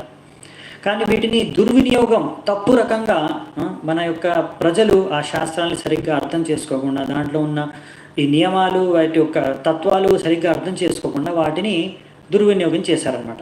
దాని ద్వారా వాళ్ళు ఏమనుకునేవారంటే పురుషులు ఈ స్త్రీలను శోషించవచ్చు అని, వాళ్ళని కొట్టొచ్చు, తిట్టొచ్చు, ఏమైనా చేయొచ్చు, ఎలాగైనా మనం స్త్రీలని వ్యవహరించవచ్చు అనే తప్పుడు భావనతో చేసేవారు. ఇప్పుడు ఇక్కడ మనకు అర్థమవుతుంది, ఈ యొక్క ఘటనలో మీరు చూడొచ్చు ఎలా వ్యవహరిస్తారు. పాండవులు ద్రౌపది వాళ్ళ యొక్క భార్య. సో ద్రౌపదితో ఎలా వ్యవహరిస్తారో మీరు చూడొచ్చు. అక్కడ ద్రౌపదిని నువ్వు నోరు మూసుకొని ఉండు, నువ్వేం మాట్లాడకు, నేను చెప్పిందే కరెక్టు అని ఇక్కడ అర్జునుడు కానీ ఏ ఒక్క పాండవులు చెప్పరండి. ద్రౌపది ఇప్పుడు మాట్లాడుతుంది, ద్రౌపది వాదన ఉంటుంది, ద్రౌపది వాదిస్తుంది, దాని తర్వాత వేరే పాండవులు వాళ్ళ యొక్క అభిప్రాయాలను చెప్తారు. దాని తర్వాత కృష్ణుడు కూడా ఎక్కడ చెప్పడు ద్రౌపది చెప్పింది తప్పు, ఆమె స్త్రీ, ఆమె లెక్క చేయడం అవసరం లేదు, మీరు చెప్పిందే కరెక్టు, అలా కూడా చెప్పడు. ఇప్పుడు ఏమేమి జరుగుతాయనే విషయం చాలా ఆసక్తికరంగా ఉంటుంది. ఇప్పుడు చూద్దామంట మనం అది. సో నెక్స్ట్ 43వ శ్లోకం.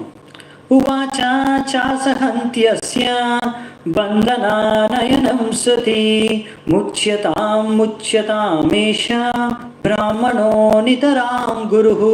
ఇప్పుడు చూడండి, ద్రౌపది వచ్చే 3-4 శ్లోకాల్లో, 4-5 శ్లోకాల్లో మంచి కారణాలు చెప్తుంది. ఎందుకు అశ్వత్థామని శిక్షించకూడదు, ఈ విధంగా దండించకూడదు, ఈ విధంగా మీరు ఎలాగైతే పశువుని కట్టేశారో అలా వ్యవహరించకూడదు, అతన్ని చంపే అవసరమే లేదు అనే విధంగా ఇప్పుడు ద్రౌపది మాట్లాడుతుంది. దానికి తగ్గ కారణాలు శాస్త్రయుక్తంగా, ఇంకా ఆమె మనస్సుకు తోచినట్టుగా కూడా చెప్తుంది. కానీ అవి శాస్త్రయుక్తంగా ఉంటాయని దాని తర్వాత ఆమె చెప్పిన తర్వాత యుధిష్ఠిరుడు ఆమెను సమర్థిస్తాడు.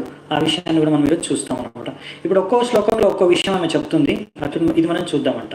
ఇది ఫస్ట్ శ్లోకంలో చెప్తుంది ఏంటంటే, ఈ విధంగా మీరు ఎలా అయితే కట్టేశారో పశువుని కట్టేసినట్టు, ఈ విధంగా ఒక బ్రాహ్మణుడితో పాటు, అంటే మన పుత్రుడు గురువుతో సమానంగా మనము వ్యవహరించాలి. ఈ విధంగా వ్యవహరించడం సరికాదు అనేసి ఆమె అర్జునుడికి చెబుతుందంట. సో మనకి ఇక్కడ ప్రభుపాద వారు చెప్తారు, ఇలా గురువు కూడా మంచిగా ఆచరించాలి. మన శాస్త్రాల ప్రకారం కూడా ఒకవేళ గురువు గనక ఆయన తప్పుగా వ్యవహరించాడు అనుకోండి, ఆచరణ అనేది శాస్త్రయుక్తంగా లేదనుకోండి, అలాంటి గురువు మనం త్యాగం చేయొచ్చు. మనం గుడ్డిగా గురువుని నమ్మకూడదు. ఒక గురువు ఎన్నో నీతులు బాగానే చెప్తున్నాడు, క్లాస్ బాగానే ఇస్తున్నాడు, కానీ ఆయన నిజ జీవితంలో ఆయన ఏమీ 4 నియమాలు కూడా సరిగ్గా పాటించట్లేదు అనుకోండి, అప్పుడు అలాంటి గురువుని మనము గుడ్డిగా నమ్మకూడదు. అయ్యో ఆయన గురువు, ఆయన ఏం చేసినా ఆధ్యాత్మికం, ఆయన స్త్రీలతో సంఘం చేసినా కానీ, ఆయన జూదమాడినా కానీ, లేకపోతే ఆయన సిగరెట్ తాగినా కానీ ఆయనకి ఏం కాదు, ఆయన శుద్ధ భక్తుడు, ఆయన ఏం చేసినా సరే, అలా గుడ్డిగా నమ్మకూడదండి. గురువు అనేవాడు ఆచార్య అంటే అతను ఆచరించి అది వేరే వాళ్ళకి ప్రచారం చేస్తారనమాట, శిష్యులకు ప్రచారం చేస్తారు. కనుక ఏ గురువు ఏదైతే ఆచరణ సరిగ్గా లేదో, శాస్త్రయుక్తంగా లేదో, అలాంటి గురువును త్యాగం చేయొచ్చు అని ఇక్కడ ప్రభుపాదులు వారు రాస్తున్నారు. కానీ ఇక్కడ ఎలా అన్నారంటే, త్యాగం అంటే మనం ఆ గురువుని మనం ఇంకా ఫాలో చేయాల్సిన అవసరం లేదు, అనుసరించాల్సిన అవసరం లేదు అలాంటి గురువుని. సో ఇక్కడ అశ్వత్థామ కూడా మనము ఇక్కడ రాశారు ప్రభుపాదులు వారు. ఎందుకంటే ఆయన తండ్రి ఒక మహాగురువు, మహాబ్రాహ్మణుడు ద్రోణాచార్యులు, కనుక ఆయన పుత్రుడు కాబట్టి చాలామంది ఆయనకు కూడా సమ్మానం అనేది ఇస్తారు. కానీ ఎప్పుడైనా సరే మనం గుడ్డిగా కూడా ఒకరిని ఆదరించకూడదు. వారి యొక్క గుణాలు కర్మలు అలా ఉన్నాయా, నిజంగా వాళ్ళ తండ్రిలాగా ఈయన గొప్ప బ్రాహ్మణుడా, అలాంటి గుణాలు కర్మాలు ఈయనకు ఉన్నాయా అనే విషయాన్ని మనం చూసి ఆలోచించి సమ్మానించాలని కూడా ప్రభుపాదులు వారు రాశారు. కానీ ఇక్కడ మళ్ళీ ద్రౌపదిని కూడా సమర్థిస్తున్నారు ప్రభుపాదులు వారు, ఆచార్యులు. ఇంకా ఇవన్నీ ఆచార్యుల భాష్యాల నుంచి ప్రభుపాదులు వారు మన తాత్పర్యాన్ని రాశారండి. సో ఇక్కడ ద్రౌపది కూడా భక్తురాలు, ఒక శుద్ధ భక్తురాలు, భగవంతుడికి శుద్ధ భక్తురాలు అనమాట. కనుక ఈ ద్రౌపది ఈ భక్తురాలు కనుక ఆమె యొక్క స్వభావం, అంటే ఆమె యొక్క హృదయం చాలా కోమలం. అంతేకాకుండా ఆమె పుత్రులు, ఆమె 5 పుత్రులు చనిపోయినా కానీ ఆమె ఎంతో సహనంతో ఆ యొక్క వ్యక్తి పట్ల ఆ యొక్క ప్రతీకార భావన అనేది చూపించట్లేదు. ఎందుకంటే ఒక భక్తుడు తన జీవితంలో ఎన్నో కష్టాలు కలిగించిన ఆ వ్యక్తిని మాత్రం అతని శత్రువుగా చూడరు అన్నమాట. అలాగే ఇక్కడ ద్రౌపది ఆ అశ్వత్థామని శత్రువుగా చూడట్లేదు, ఎందుకంటే ఆమె శుద్ధ భక్తురాలు, భగవంతుడి యొక్క శుద్ధ భక్తురాలు కాబట్టి అని ఇక్కడ మనకి ప్రభుపాదులు వారు వర్ణిస్తున్నారు అన్నమాట. నెక్స్ట్ ఇంకోటి చెప్తారు ఇక్కడ, సరహస్యో ధనుర్వేదః సవిసర్గోపసంయమః అస్త్రగ్రామశ్చ భవతా శిక్షితో యద్ అనుగ్రహాత్. నీకు ఎవరి అనుగ్రహం వలన, ఎవరి శిక్షణ వలన నువ్వు ఇన్ని అస్త్రాలు శస్త్రాలు ఎలా ప్రయోగించాలో నేర్చుకున్నావు. ఆ ద్రోణాచార్యుడు ఆయన యొక్క పుత్రుని ఈ విధంగా నువ్వు వ్యవహరించడం ఆయన పుత్రుడి పట్ల సరికాదు అని ఇక్కడ మళ్ళీ ద్రౌపది గుర్తు చేస్తుంది అర్జునుడికి. అంటే ఇక్కడ మనం కృతజ్ఞతా భావం మన గురువు పట్ల మనకు ఉండాలి, ఆ విషయాన్ని మనము ఇక్కడ కూడా వ్యక్తపరచవచ్చు అనే విధంగా మాట్లాడుతుంది అన్నమాట. అంటే ఆమె గుర్తు చేస్తుంది, నీకు అన్ని ఇంత శిక్షణ ఇచ్చింది ఈ యొక్క అస్త్రశస్త్ర విద్యలో అవన్నీ ద్రోణాచార్యులే కదా అని. సో ఇలాంటి శిక్షణ అనేది చాలా చాలా అరుదైన శిక్షణ, ఇంకా చాలా ఉన్నతమైన విద్య. సాధారణ ప్రజలు దీన్ని అర్థం చేసుకోవడం, నేర్చుకోవడం అనే సంభవం కాదు. దీన్ని ఎవరంటే వాళ్ళు నేర్చుకోవడం, నేర్పించడం అనే సంభవం కాదు. ద్రోణాచార్యుకి ఇలాంటి అస్త్రశస్త్రాలు మంత్రాల ద్వారా, మంత్రాలు ఉచ్చరించి ఎన్నో అస్త్రాలని ఆహ్వానించి ఆ అస్త్రాలను ఎలా ప్రయోగించాలో ఆ శక్తులన్నీ ద్రోణాచార్యుకు తెలుసు. అవన్నీ అర్జునుడికి ఆయన నేర్పించాడు. అప్పట్లో ఇవన్నమాట మంత్రాల ద్వారా అస్త్రాలని ప్రయోగించేవారు. ఇప్పుడు ఉన్న ఆధునిక ఎంతో ఉన్నతి చెందినా కానీ శాస్త్రవేత్తలు అలాంటి అస్త్రశస్త్రాలు ఇప్పటివరకు ఆ యొక్క విజ్ఞాన శాస్త్రం వాళ్ళకు తెలియదు. కనుక ఇంకో ఉదాహరణ ఇక్కడ ఇచ్చారనమాట ప్రభుపాదులు గారు. అలాంటివి ఆ కాలంలో రాజులకి తెలిసేవన్నమాట. దశరథ మహారాజు కూడా ఇలాంటి విద్య తెలిసేది. శబ్దవేణి, ఎక్కడి నుంచి శబ్దం వస్తుందో అక్కడ బాణాన్ని వదిలి ఆ యొక్క గమ్యానికి ఆ బాణం తగిలి ఆ యొక్క వ్యక్తి కానీ ఆ యొక్క పశువు కానీ చనిపోయేదన్నమాట. శత్రువుని హతమార్చేవాడు దశరథుడు. దశరథుడు అలాగే శ్రవణ కుమారుణ్ణి కూడా పాపం ఆయన కూడా హత్య జరిగిపోయింది పొరపాటున. దానివలన ఆయనకు శ్రాపం, దానివలన మొత్తం రామాయణంలో ఎన్నో ఘటనలు జరిగాయి. దానివల్ల ఆయన ప్రాణాలు కూడా కోల్పోవాల్సి వచ్చింది. ఇవన్నీ మీకు తెలుసు అనుకుంటాను. మనం ముందు వెళ్దామంట. ఇంకా ద్రోణాచార్య, ఈయన ఒక మంచి బ్రాహ్మణుడు. ఇంకా ఈ యొక్క అస్త్రశస్త్ర విద్యకి ఆయన ఆచార్యుడు, అంటే ఆయన ఒక గురువు. సో బ్రాహ్మణుడికి ఎవరైనా అడగచ్చు, అదేంటి బ్రాహ్మణుడు కదా ద్రోణాచార్యుడు, ఇలాంటి అస్త్రశస్త్రాలు ఎందుకు ఆయన నేర్పించాడు? బ్రాహ్మణులు అన్నాక వాళ్ళేనండి నేర్పించేది క్షత్రువులకి. మీరు ఏ గురుకులంలో వెళ్ళినా బ్రాహ్మణులే క్షత్రియులు నేర్పిస్తారు.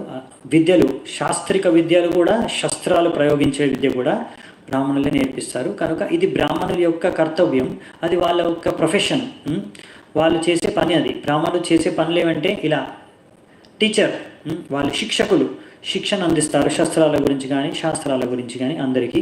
ఇంకొకటి వాళ్ళు పూజారి సేవ చేయొచ్చు విగ్రహారాధన మందిరంలో.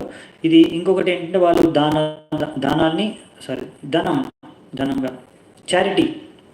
సో దానాన్ని అనుగ్రహించడానికి అర్హు వ్యక్తులు అన్నమాట, సరైన వ్యక్తులు. ఇవి బ్రాహ్మణుల యొక్క కార్యాలు, ఇవే చేస్తారు. కనుక ద్రోణాచార్యుడు సరిగ్గా మంచి బ్రాహ్మణుడు పని చేశాడనమాట. ఆయన శిక్షకుడిగా ఆయన పనిచేశాడనమాట. కనుక ఇంకొకటి ఏం చెప్తుందంటే, ఇప్పుడు ఇంకొక కారణం చెప్తుంది ఎందుకు అశ్వత్థాముని దండించకూడదు, ఇంకా శిక్షించకూడదని. సయేష భగవాన్ ద్రోణ ప్రజారూపేణ వర్తతే తస్యాత్మనోర్ధం పత్న్యాస్తే నాన్వగాద్విరసు కృపి. ఈ కృపి అనే మహిళ, ఆమె ద్రోణాచార్య యొక్క భార్య, ఆమె కృపాచార్యుల యొక్క చెల్లెలు అనమాట. కృపాచార్యులు కూడా ఒక గురువే వీళ్ళకి, పాండవులకి కౌరవులకి కుల గురువు. సో ఆ కృపాచార్యులు వాళ్ళ చెల్లెలే ఈ ద్రోణాచార్యుల యొక్క వైఫ్, పత్ని, భార్య. సో ఈమె ఎప్పుడైతే ద్రోణాచార్యుడు చనిపోయాడో దాని తర్వాత వెంటనే కృపి ఆమె ఆ యొక్క ఆయన మంటల్లో, ఆయన చితి మంటల్లో ఆమె శరీరాన్ని, ఆమెను అందులో దూకి ఆమె చనిపోలేదు. సతి అంటాం, దీన్ని చేసుకోలేదు, సతికి పాల్పడలేదు. ఎందుకంటే ఆమెకు పుత్రుడు ఉన్నాడు కాబట్టి. ఆ పుత్రుడిని ఆ యొక్క తండ్రి ఒక ప్రతినిధి, పుత్రుడు ఉన్నాడు, పుత్రుడు రూపంలో ఉన్నాడు కనుక ద్రోణాచార్యుడు యొక్క ప్రతినిధి, అంటే ఆయన రక్షణ కలిగిస్తాడు ఆమెకి అనేసి ఆమె ఈ సతికి పాల్పడలేదు. సో అలా ఎవరికైతే పుత్రుడు ఉంటారో అలాంటప్పుడు అలాంటి వాళ్ళు సతికి పాల్పడరు అనమాట. ఈ సతిని కూడా చాలా ఏమంటాం తప్పుగా అర్థం చేసుకోవడం కాకుండా తప్పుగా దాన్ని సమాజంలో వాళ్ళు దాన్ని ఉపయోగించారు. అంటే ఎలాగైతే కులాల్ని తప్పుగా ఉపయోగించారో, ఎలాగైతే స్త్రీలను తప్పుగా వ్యవహరించారో అలాగే సతిని కూడా తప్పుగా ఉపయోగించారు. సతీ సాగమనం అనేది ఏంటంటే యాక్చువల్లీ ఎప్పుడైతే కుంతి మహారాణి, ఇంకా మాదిరి, ఇంకా వాళ్ళ భర్త అయిన పాండు మహారాజ్, ఎప్పుడైతే పాండు మహారాజ్ చనిపోతాడో ఐ థింక్ మాదిరి వెళ్ళిపోతుందన్న సతీ ఆయనతో పాటే. ఎందుకంటే అప్పట్లో, ఇప్పుడు అలా ఆ రేంజ్లో లేవు, కానీ అప్పట్లో ఏంటంటే ఒక పతి పత్ని యొక్క సంబంధం చాలా ఒకటేంటంటే ధర్మయుతంగా ఉండేది. వాళ్ళు వివాహం చేసుకునేవారు. ఇంకా వాళ్ళ యొక్క సంబంధం అనేది ఎంత కనిష్టంగా ఉండేదంటే అప్పుడు ధర్మం పాటించేవాళ్ళు పతి కూడా. సో ఆ ధర్మానికి భాగస్వాములు పత్ని అనమాట. అప్పుడు మనం ఇది కూడా భాగవతంలో చదువుకుంటాం. మనము ఈ దేవహూతి ఇంకా తన భర్త అయిన మన కర్దమముని దేవహూతి విషయంలో మనకు తెలుస్తుంది. కర్దమముని చెప్తాడు అనమాట, దేవహూతి ఎప్పుడైతే అడుగుతుందో, మరి మీరు ఇన్ని తపస్యలు, ఇంత భక్తి, ఇన్ని యొక్క యజ్ఞాలు, ఎన్నో కార్యాలు చేశారు, దీనివల్ల మీకు ఎంతో లాభం, శక్తి, ఆధ్యాత్మిక ఉన్నతి మరి పొందారు, మరి నాకేం లాభం నేను మీకు సేవ చేసినందుకంటే, నాకు ఏదైతే నేను ఉన్నతిని పొందాను ఆధ్యాత్మికంగా దాంట్లో 50% మీకు, నువ్వేం చేయనవసరం లేదు ఇవన్నీ తపస్సులు, ఇంకా 50% నీకు కూడా వస్తుంది, ఎందుకంటే నువ్వు నా భార్య కాబట్టి. సో అలా భర్త ఎక్కడికి వెళ్ళిపోయేవారో సో భార్య ఒకవేళ ఆమెకి ఇంకెవరు పుత్రులు లేరు, ఇంకా ఆమెను రక్షించేది చూసుకునే వాళ్ళు ఎవరు లేకపోతే, ఇంకోటి ఏంటంటే ఆమె అంత ప్రేమ, అంత ఆసక్తి, అంత అటాచ్మెంట్ ఉండేది ఆ భార్య కూడా హస్బెండ్తో, పత్నితో, భర్తతో, భార్యకి భర్తతో అంత ప్రేమ ఆసక్తి ఉండేది. ఇంకా ఆమెకు తెలుసు కూడా, ఇప్పుడు నాకు ఇంకా ఈ లోకంలో నాకు పతి ఎక్కడ వెళ్తే, నా యొక్క భర్త ఎక్కడ వెళితే, ఏ లోకానికి వెళ్తే నేను ఆయనతో పాటే అదే లోకానికి నేను పయనిస్తాననేసి ఆమె స్వతహాగా సొంతంగా ఆమె వాలంటరీ, మాకు అన్ని వర్డ్స్ ఎగ్జాక్ట్గా తెలుగులో వెంటనే గుర్తుకు రావట్లేదు. సో స్వతహాగా వాలంటరీలీ వాళ్ళు ఎవరు ఫోర్స్ చేయరండి. అలాంటి అంటే వైఫ్ని, అంటే భార్యని ఎప్పుడు అలా, ఇప్పుడు ఈ సతీ బయట చేసేవాళ్ళు ఏంటంటే మన బ్రిటిష్ వాళ్ళ సమయంలో ఫోర్స్ఫుల్గా, ఇప్పుడు కూడా కొన్ని చోట్ల చేస్తారేమో నాకు తెలీదు, ఫోర్స్ఫుల్గా అంటే బలవంతంగా ఆ స్త్రీని, ఆ భర్త చనిపోతుంటే ఆ చితిమంటలోకి ఆ స్త్రీని బలవంతంగా ఏమంటాం దాన్ని, ఆ స్త్రీని ఆ చితిమంటలో పారేసేవారు అనమాట, అంటే చంపేసేవారు ప్రాక్టికల్లీ. కానీ ఇది కాదు పద్ధతి. ఆ స్త్రీ స్వయంగా, ఆమెకు ఎంత ప్రేమ ఉంటుందంటే భర్త చనిపోతే ఇంకా ఆమె తట్టుకోలేదన్నమాట. భర్త లేకుండా నేను బతకలేను, నాకు ఇంకా వేరే ఉపాయం లేదు, నేను ఈ జీవితం నేను ఇంకా జీవించలేను అంటే అంత రిలేషన్షిప్ ఉండేది, అలాంటి సంబంధం ఉండేది. అలాంటి సంబంధంతో ఉండేవారు కాబట్టి అప్పుడు ఆ భార్య స్వయంగా ఇష్టపూర్వకంగా ఆమె ఆనందంగా ఆ భర్త చితిమంటల్లో వెళ్ళిపోయేది. ఆమెకు ఆ నమ్మకం కూడా ఉంది, భర్త ఎక్కడ వెళ్తున్నాడో, ఏ లోకానికి వెళ్తున్నాడో అదే లోకానికి నేను కూడా మళ్ళీ ఆయనతో పాటు వెళ్తాను అనే నమ్మకంతో వెళ్ళేదనమాట. ఇదన్నమాట అసలు సతీ అంటే. ఇప్పుడు ఉన్న రిలేషన్షిప్స్ చాలా భౌతిక దేహాన్ని చూసుకొని జనాలు పెళ్లి చేసుకుంటున్నారు, వివాహం చేసుకుంటున్నారు. అప్పట్లో అలా కాదండి. వాళ్ళు వివాహం అనేది అదొక యజ్ఞం, వివాహ యజ్ఞం. అది కూడా ఒక మన పరమార్థ జీవనంలో, అంటే ఆధ్యాత్మిక జీవనంలో ఉన్నతి చెందడానికి వివాహం చేసుకునేవారు, ఇంకా పిల్లల్ని కనేవారు. అదొక భగవంతుడి సేవలాగా. దాని ద్వారా భగవంతుడిని చేరుకోవడానికి ఇద్దరు కలిసి ధర్మాన్ని, అంటే వేదిక ధర్మాన్ని పాటించేవారు, భక్తిని పాటించేవారు, భక్తి చేసుకొని ఇద్దరు కలిసి ఏ లోకానికి వెళ్ళినా వెళ్ళేవారు కలిసి, అలా అనమాట. సో ఇది ఆ టైంలో, అందుకనే అప్పుడులో ఎప్పుడైతే వైదిక సభ్యత సంస్కారం మన సమాజంలో ఉండేదో, ఆ సమయంలో ఎలా జరిగాయో అవి ఈరోజు పరిస్థితుల్లో మనం అర్థం చేసుకోవడానికి చాలా కష్టం. ఎందుకంటే ఇప్పుడు ఉన్న వాళ్ళు ఎంతగా వాళ్ళ యొక్క సభ్యత అనేది దిగజారిపోయిందంటే, ఇప్పుడు వాళ్ళకి ఆ వైదిక సంస్కృతి సభ్యత అనేది వాళ్ళు అర్థం చేసుకోలేరు. వాళ్ళకి అది మూఢనమ్మకాలలాగో, లేకపోతే వాళ్ళకి అదేదో పురాతనమైన విషయాలుగా అనిపిస్తాయి అన్నమాట. కనుక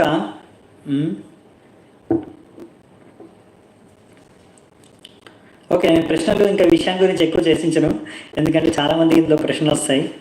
నాకు తెలిసింది నేను చెప్తున్నాను. తర్వాత మనం ఒకవేళ చాప్టర్ అయిపోయిన తర్వాత, అధ్యాయం కంప్లీట్ అయిన తర్వాత ఇంకేమైనా ఉంటే చూసుకున్నామంట.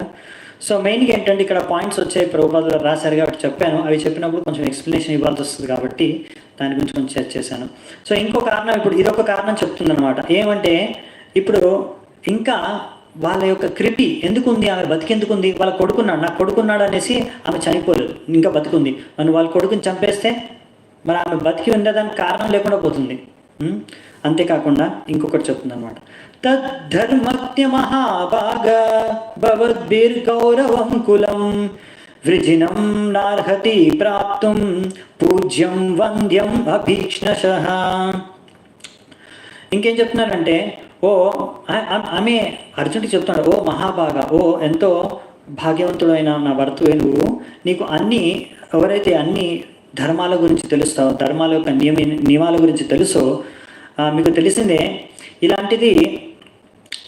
ఇలాంటి పని మనం చేసామనుకోండి, ఇలాంటి మంచి వంశానికి చెందిన ఈ అశ్వత్థామునితో ఇలా వ్యవహరించడం మనకు మంచిది కాదు. ఎందుకంటే బ్రాహ్మణులని మనం పూజించాలి, వాళ్ళకి ఆదరణ ఇవ్వాలి. కానీ ఈ రకంగా వ్యవహరించడం మంచిది కాదు, మన ధర్మాన్ని మనం అనుసరించిన వాళ్ళం కాదు ఎందుకంటే మనం ఎప్పుడైనా సరే ఎందుకంటే మనం చెప్పుకున్నాం కదా, బ్రాహ్మణులు అనేవారు ఈ శాస్త్రాలు శిక్షకులు, మొత్తం సమాజానికి శిక్షణ అందిస్తారు. కనుక వాళ్ళని మొత్తం సమాజంలో ప్రతి ఒక్కరూ ఆదరిస్తారు, సన్మానిస్తారు. అలా సన్మానించాలి. అప్పుడు ఎందుకంటే వాళ్ళ నుంచి వాళ్ళు ఎలా మన జీవితం యొక్క లక్ష్యం ఏంటి అనేది విషయాన్ని నేర్చుకుంటున్నారు కనుక వాళ్ళకు ఒక జీవితానికి ఒక మార్గదర్శన ఇస్తున్నారు కనుక వాళ్ళకి ఆ యొక్క రెస్పెక్ట్, ఆదరణ, సమ్మానం అనేది ఇవ్వడం సహజం, అది ఇవ్వాలి అని. అలాగే ఇక్కడ ద్రౌపది అర్జునుడికి కూడా చెప్తుంది, ఇది మన ధర్మము, మన ధర్మం ప్రకారం వాళ్ళకి సమ్మానం ఇవ్వాలి, అంతేగాని బ్రాహ్మణులతో ఇలా వ్యవహరించకూడదు అని. అంతేకాకుండా ఇంకొకటి ఏమంటుంది ద్రౌపది, మారోదిదస్య జననీ గౌతమీ పతిదేవత యథాహమృతవత్సార్త రోదిమ్యశ్రుముఖీ ముహు. మీరు అన్ని కారణాలు గుర్తుంచుకోండి, ద్రౌపది ఇచ్చే కారణాలన్నీ.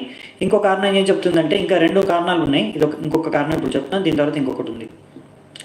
ఇంకో కారణం ఏం చెప్తుందంటే, నా పుత్రులు చనిపోయారు, 5 మంది పుత్రులు, దానికి నేను ఎంతో విలపించాను, ఎంతో ఏడ్చాను, నాకు కలిగిన బాధ, అలాంటి బాధనే నేను ఆ కృపి, ఎవరైతే ద్రోణాచార్య యొక్క భార్య ఉందో ఆమెకి, మన గురువు యొక్క పత్ని, ఆమెకి అలాంటి బాధను కలిగించే కారణం నేను కాకూడదు అని అనుకుంటాను. అలాంటి బాధ ఆమె కూడా పడాలి అని నేను కోరుకోవట్లేదు అని ఇక్కడ ద్రౌపది అర్జునుడికి చెబుతుందన్నమాట.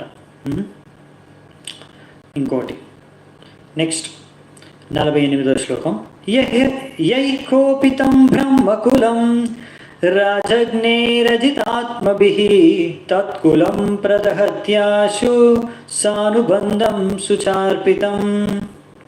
ఇక్కడ ఏం చెప్పారంటే, ఒకవేళ మనము రాజకులంలో పుట్టిన వాళ్ళము, క్షత్రియులము, మనం రాజులము, మనమే ఇలా బ్రాహ్మణుల్ని ఇలా అవమానిస్తే, అప్పుడు ఆ యొక్క బ్రాహ్మణులు అనేవారు క్షత్రియులైన శ్రేష్టమైన వాళ్ళు ఆధ్యాత్మిక పరంగా. సో అలాంటి శ్రేష్ఠులైన బ్రాహ్మణులను మనం అవమానించామనుకోండి, అప్పుడు ఆ యొక్క అవమానం ఏదైతే మనం కలిగిస్తున్నామో బ్రాహ్మణులను, అది మన కులాన్ని, మన రాజ్య వంశాన్నే కాల్చి పారేస్తుంది.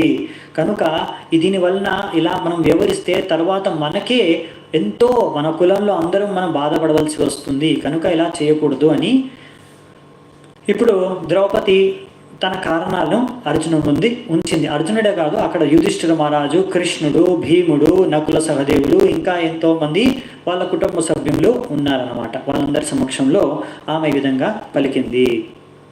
తర్వాత ఇప్పుడు సూత గోస్వామి చెప్తున్నారన్నమాట.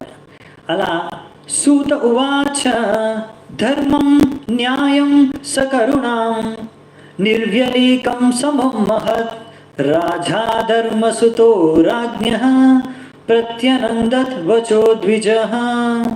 అప్పుడు యుధిష్ఠిరుడు ఇవన్నీ విన్న తర్వాత ద్రౌపది చెప్పినవి ఆయన ఏమన్నాడంటే, ఈ ద్రౌపది ఏవైతే విషయాలు చెప్పిందో అవన్నీ ధర్మానుసారంగా ఉన్నాయి, ధర్మానికి తగ్గట్టుగా ఆమె మాట్లాడింది. ధర్మ్యం, న్యాయం, ఆమె న్యాయోచితంగా మాట్లాడింది, ఏది న్యాయమో అదే మాట్లాడింది.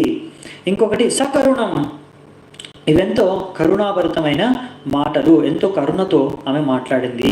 నిర్వ్యలీకం, నిర్వ్యలీకం అంటే ఎలాంటి కపట మనస్తత్వము, కపట భావన లేకుండా ఈ విషయాలను ఆమె చెప్పింది. సమం, ఇంకా ఆమె సమాన దృష్టితో అందరినీ అశ్వత్థామనుడిగా చూసి ఆమె మాట్లాడింది. మహత్, ఇలాంటి ఆమె వాదన ఏదైతే ఆమె చెప్పిందో, ఆమె చెప్పిన పలుకులన్నీ ఎంతో గొప్పగా ఉన్నాయి, నేను దీన్ని సమర్థిస్తున్నాను, దీనికి నా సమర్థన ఉంది అంటే ద్రౌపది చెప్పిందే నేను కరెక్ట్ అని అనుకుంటున్నాను అని ఇక్కడ యుధిష్ఠిర మహారాజు సమర్థిస్తాడు అన్నమాట ద్రౌపదికి. సో ఇది మనం చూసాం. ఇక్కడ ద్రౌపది చెప్పిన వాక్యాలు కూడా శాస్త్రాల ప్రకారం కూడా ఎంతో కరెక్ట్ అన్నమాట. దానికి యుధిష్ఠిర మహారాజు, ధర్మరాజు, ఆయన ధర్మాన్ని తెలిసిన అందరి వ్యక్తుల్లో ఆయన మహాశ్రేష్ఠుడు, ఆయనే ఈ విషయాన్ని ఒప్పుకొని ఆమెకు సమర్థిస్తున్నాడు. ఇలా దీని తర్వాత ధర్మరాజు సమరించిన తర్వాత, అంటే యుధిష్ఠిరుడు సమర్థించిన తర్వాత ద్రౌపదిని ఇంకా మిగతా వాళ్ళు ఏమంటారంటే, నకులః సహదేవశ్చ యుయోధానో ధనంజయః భగవాన్ దేవకీ పుత్రో ఏ చాన్యేయశ్చ యోషితః. తర్వాత నకులుడు, సహదేవుడు, ఇంకా యుయుధాన అంటే సాత్వికి, అర్జునుడు ఇంకా కృష్ణుడు, ధనంజయ, భగవాన్, దేవకీ పుత్రు అంటే కృష్ణుడు, వీళ్ళందరూ ఇంకా అక్కడ ఉన్న మిగతా కొంతమంది స్త్రీలు కూడా ఉన్నారంట. వాళ్ళందరూ కూడా ఏదైతే మహారాజు యుధిష్ఠిరుడు చెప్పాడో ఆయనతో పాటు ఈ ద్రౌపదిని సమ్మతించారు, ద్రౌపదిని సమర్థించారు, వాటన్నిటిని వాళ్ళు స్వీకరించారు. అవును, ద్రౌపది చెప్పిందే సరి, కరెక్ట్ అంటే ఇప్పుడు వదిలేయాలి కదా అశ్వత్థామని, మరి వదిలేస్తారా మరి అర్జునుడు? అప్పుడు ఏం జరుగుతుంది? ఒకరిందులో మిస్సింగ్ ఉన్నారండి, ఎవరైనా చెప్పగలరా? ఒక పేరు, ఇంపార్టెంట్ పేరు మిస్ అయింది ఇందులో. ద్రౌపది ఇలా అన్నప్పుడు ఆమెను ద్రౌపదిని ఇంకొకరు సమర్థించలేదు, అందరూ సమర్థించారు. కానీ ఎవరైనా చెప్పగలరా?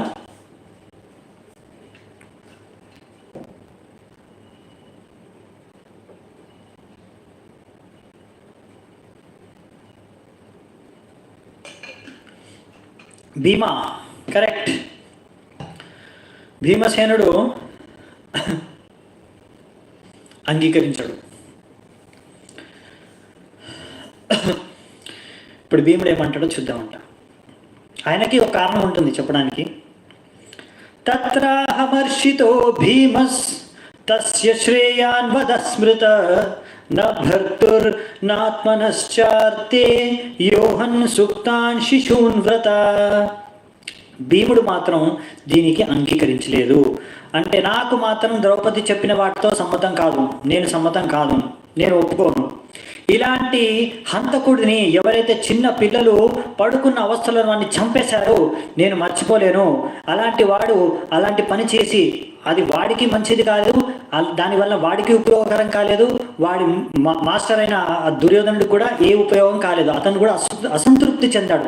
ఇలాంటి వ్యక్తి, ఇలాంటి చేసిన పని, ఇలాంటి వ్యక్తిని వెంటనే ఇప్పుడే చంపేసేయాలి అనేసి భీముడు వెంటనే చెప్పేశాడు అనమాట.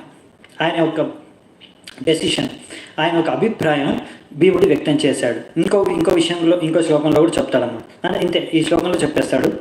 ఇప్పుడు మరి అక్కడ మెయిన్ దండించవలసి అంటే డెసిషన్ ఏం చేయాలి అనేది అర్జునుడు చేయాలి. దాన్ని ఇప్పుడు కృష్ణుడు ఆయన ఒక అభిప్రాయాన్ని చెప్తాడు. కృష్ణుడు వెంటనే నిశమ్య భీమగదితం ద్రౌపద్యాస్య చతుర్భుజః ఆలోక్య వదనం సఖ్యుర్ ఇదం ఆహాహసన్నివ. నవ్వుతూ కృష్ణుడు ఇలా చెప్పాడంట. అంటే విన్నాడు కృష్ణుడు, విన్నాడు, భీముడు చెప్పింది విన్నాడు, ద్రౌపది చెప్పింది విన్నాడు, అర్జునుడి యొక్క ముఖాన్ని చూశాడు, ఎలా ఉంది, అర్జునుడు ఎలా ఫీల్ అవుతున్నాడు, ఇప్పుడు ఏం చేయబోతున్నాడు అని కొంచెం నవ్వుతూ, చిరునవ్వుతో ఇప్పుడు నెక్స్ట్ కృష్ణుడు ఏం చెప్తాడో చూద్దామంట. ఇప్పుడు ఇక్కడ ఒక్క విషయం మనము అర్థం చేసుకోవాలి. చతుర్భుజ, కృష్ణుడిని ఇక్కడ చతుర్భుజాన్ని వర్ణించారు. మామూలుగా కృష్ణుడికి 2 చేతులు ఉంటాయండి, కానీ ఈ సందర్భంలో చతుర్భుజుడు అయిపోయాడంట. అంటే ఇంకో 2 చేతులు ప్రకటించాయి. అంటే ఇక్కడ మన ప్రభుపాద ద్వారా అన్నారు, శ్రీధర స్వామి చెప్పారంట మన ఆచార్యులు, కృష్ణుడు అర్జునుడికి విశ్వరూపం చూపించినప్పుడు ఎన్నో చేతులు, ఎన్నో తలకాయలు, ఎన్నో శరీరాలు చూపించాడు. ఇంకా కృష్ణుడికి ఏంటి ఈ 2 చేతులు, 4 చేతులు, ఎందుకు విష్ణు అవతారంలో ఎలాగో ఆయనకు 4 చేతులు ఉంటాయి కదా, అలాగే ఇప్పుడు ఆ 4 చేతులను చూపించాడు. ఎందుకు అంటే ఇప్పుడు ఇక్కడ 2 పార్టీలు ఉన్నాయి కదా, కృష్ణుడు ఇప్పుడు ఇద్దరిని, ఒక సైడ్ భీముడు, ఇంకో సైడ్ ద్రౌపది, యుధిష్ఠిరుడు, నగసహదేవుడు, మిగతా వాళ్ళందరూ. సో వీళ్ళిద్దరిని ఇప్పుడు ఓదార్చాలన్నమాట. వీళ్ళిద్దరిని సంతుష్టపరిచే విధంగా ఈ యొక్క సిచ్యువేషన్ని, ఈ యొక్క పరిస్థితిని ఆయన యుక్తిపూర్వకంగా వ్యవహరిస్తాడు ఇప్పుడు కృష్ణుడు. అందుకే ఆయన ఇంకో 2 చేతులు నాకు అవసరం ఉంది కానీ ఇంకో 2 చేతుల్ని ప్రకటించారంట. ఆయనకేంటి, ఆయన 100,000 చేతులను కూడా ఆయన ప్రదర్శించవచ్చు, కానీ ఇక్కడ అవసరాన్ని బట్టి ఇంకో 2 చేతులు ప్రదర్శించడం పెద్ద గొప్పేం కాదు కృష్ణుడికి అనే విధంగా మనం ఆచార్యులు చెప్తారనమాట. ఆశ్చర్యపోవాల్సింది ఏం లేదు ఇందులో అని. ఇప్పుడు కృష్ణుడు ఏమంటాడో చూడండి, అర్జునుడికి చెప్తున్నాడు అనమాట ఆయన అభిప్రాయం ఏం చేయాలో. శ్రీ భగవానువాచ బ్రహ్మబంధుర్న హంతవ్య ఆతతాయివ దర్హనః మయైవోభయం అమ్నాతం పరిపాహ్యనుశాసనం కురు ప్రతిశ్రుతం సత్యం యత్తత్ సాంతవ్యతా ప్రియం ప్రియం చ భీమసేనస్య పాంచాల్యా మహ్యమేవ చ. కృష్ణుడు ఇప్పుడు పెద్ద పరీక్ష పెట్టేస్తున్నాడు అర్జున్కి. ఏమంటాడంటే కృష్ణుడు, ఎవరైనా బ్రాహ్మణుడే కాదు, బ్రాహ్మ బంధువు అయినా సరే ఇలాంటి పరిస్థితుల్లో ఒకవేళ ఆతత్యుడు అనుకోండి, అతన్ని చంపేయాల్సిందే. కానీ బ్రహ్మబంధువుని చంపకూడదని కూడా శాస్త్రాల్లో ఉన్నాయి. మరి ఇంకొకటి, నువ్వు నీ యొక్క పత్నికి అంటే నీ యొక్క భార్యకి ముందు వాగ్దానం చేసావు, ప్రతిజ్ఞ చేసావు, వాడిని చంపేసి తలగా తీసుకొస్తా, వాడిని చంపేస్తానని. మరి ఆ ప్రతిజ్ఞ నువ్వు నిలబెట్టుకోవాలి ఒక శత్రుడిగా. అంతేకాకుండా నువ్వు ఇప్పుడు కృష్ణుడు ముందే చెప్పారు సార్ చంపేయాలని ఫస్ట్లో. సో ఇప్పుడు భీమసేనుడు అంటున్నాడు చంపేయాలనేసి, మళ్ళీ ద్రౌపది ఏమో ఇప్పుడు అంటుంది వదిలేయమని. సో ఇప్పుడు ద్రౌపదికి భీముడిని నన్ను అందరినీ సంతృష్టిపరిచేలా నువ్వు పనిచేయి అంటున్నాడు. అంటే ఇలా కృష్ణుడు అర్జునుడికి, ఇది అన్నిటికన్నా పెద్ద ధర్మ సంకటం అనమాట అర్జునుడికి. ఇక్కడ ఒక్కొక్కరు ఒక్కొక్క అభిప్రాయం చెప్తున్నారు, అందరినీ సంతోషపరచడం ఎలా.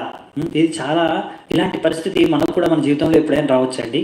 చాలాసార్లు డివోటీస్ అందరూ ఇప్పుడు శుద్ధ భక్తులు, ఇక్కడ యుధిష్ఠిర్ మహారాజు, భీమసేనుడు, పాండవులు, ద్రౌపది, వీళ్ళందరూ భగవంతుడి శుద్ధ భక్తులే. కానీ మీరు చూడండి ఇక్కడ అందరూ ఒక్కొక్క అభిప్రాయంతో ఉన్నారు, విభిన్న అభిప్రాయాలు, అందరూ ధర్మానుసారంగానే మాట్లాడుతున్నారు మళ్ళీ. సో ఇలా అప్పుడప్పుడు భక్తుల మధ్యలో కూడా భేదాలు రావచ్చు.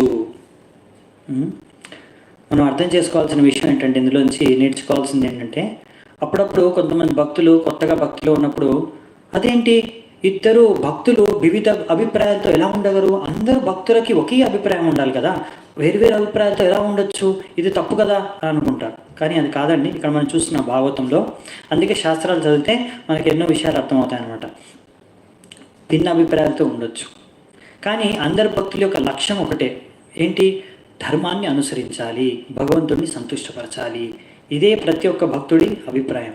కానీ వాటిని వాళ్ళు ఒక్కొక్క దృష్టికోణంతో చూసి వాళ్ళ యొక్క అభిప్రాయాన్ని వాళ్ళు వ్యక్తం చేస్తారనమాట. మరి అలాంటప్పుడు మనం ఏం చేయాలి, ఒకరి అభిప్రాయాన్ని తీసుకొని ఇంకొకరిని కొట్టిపారేసేయాలి, ఇంకొకరి అభిప్రాయాన్ని.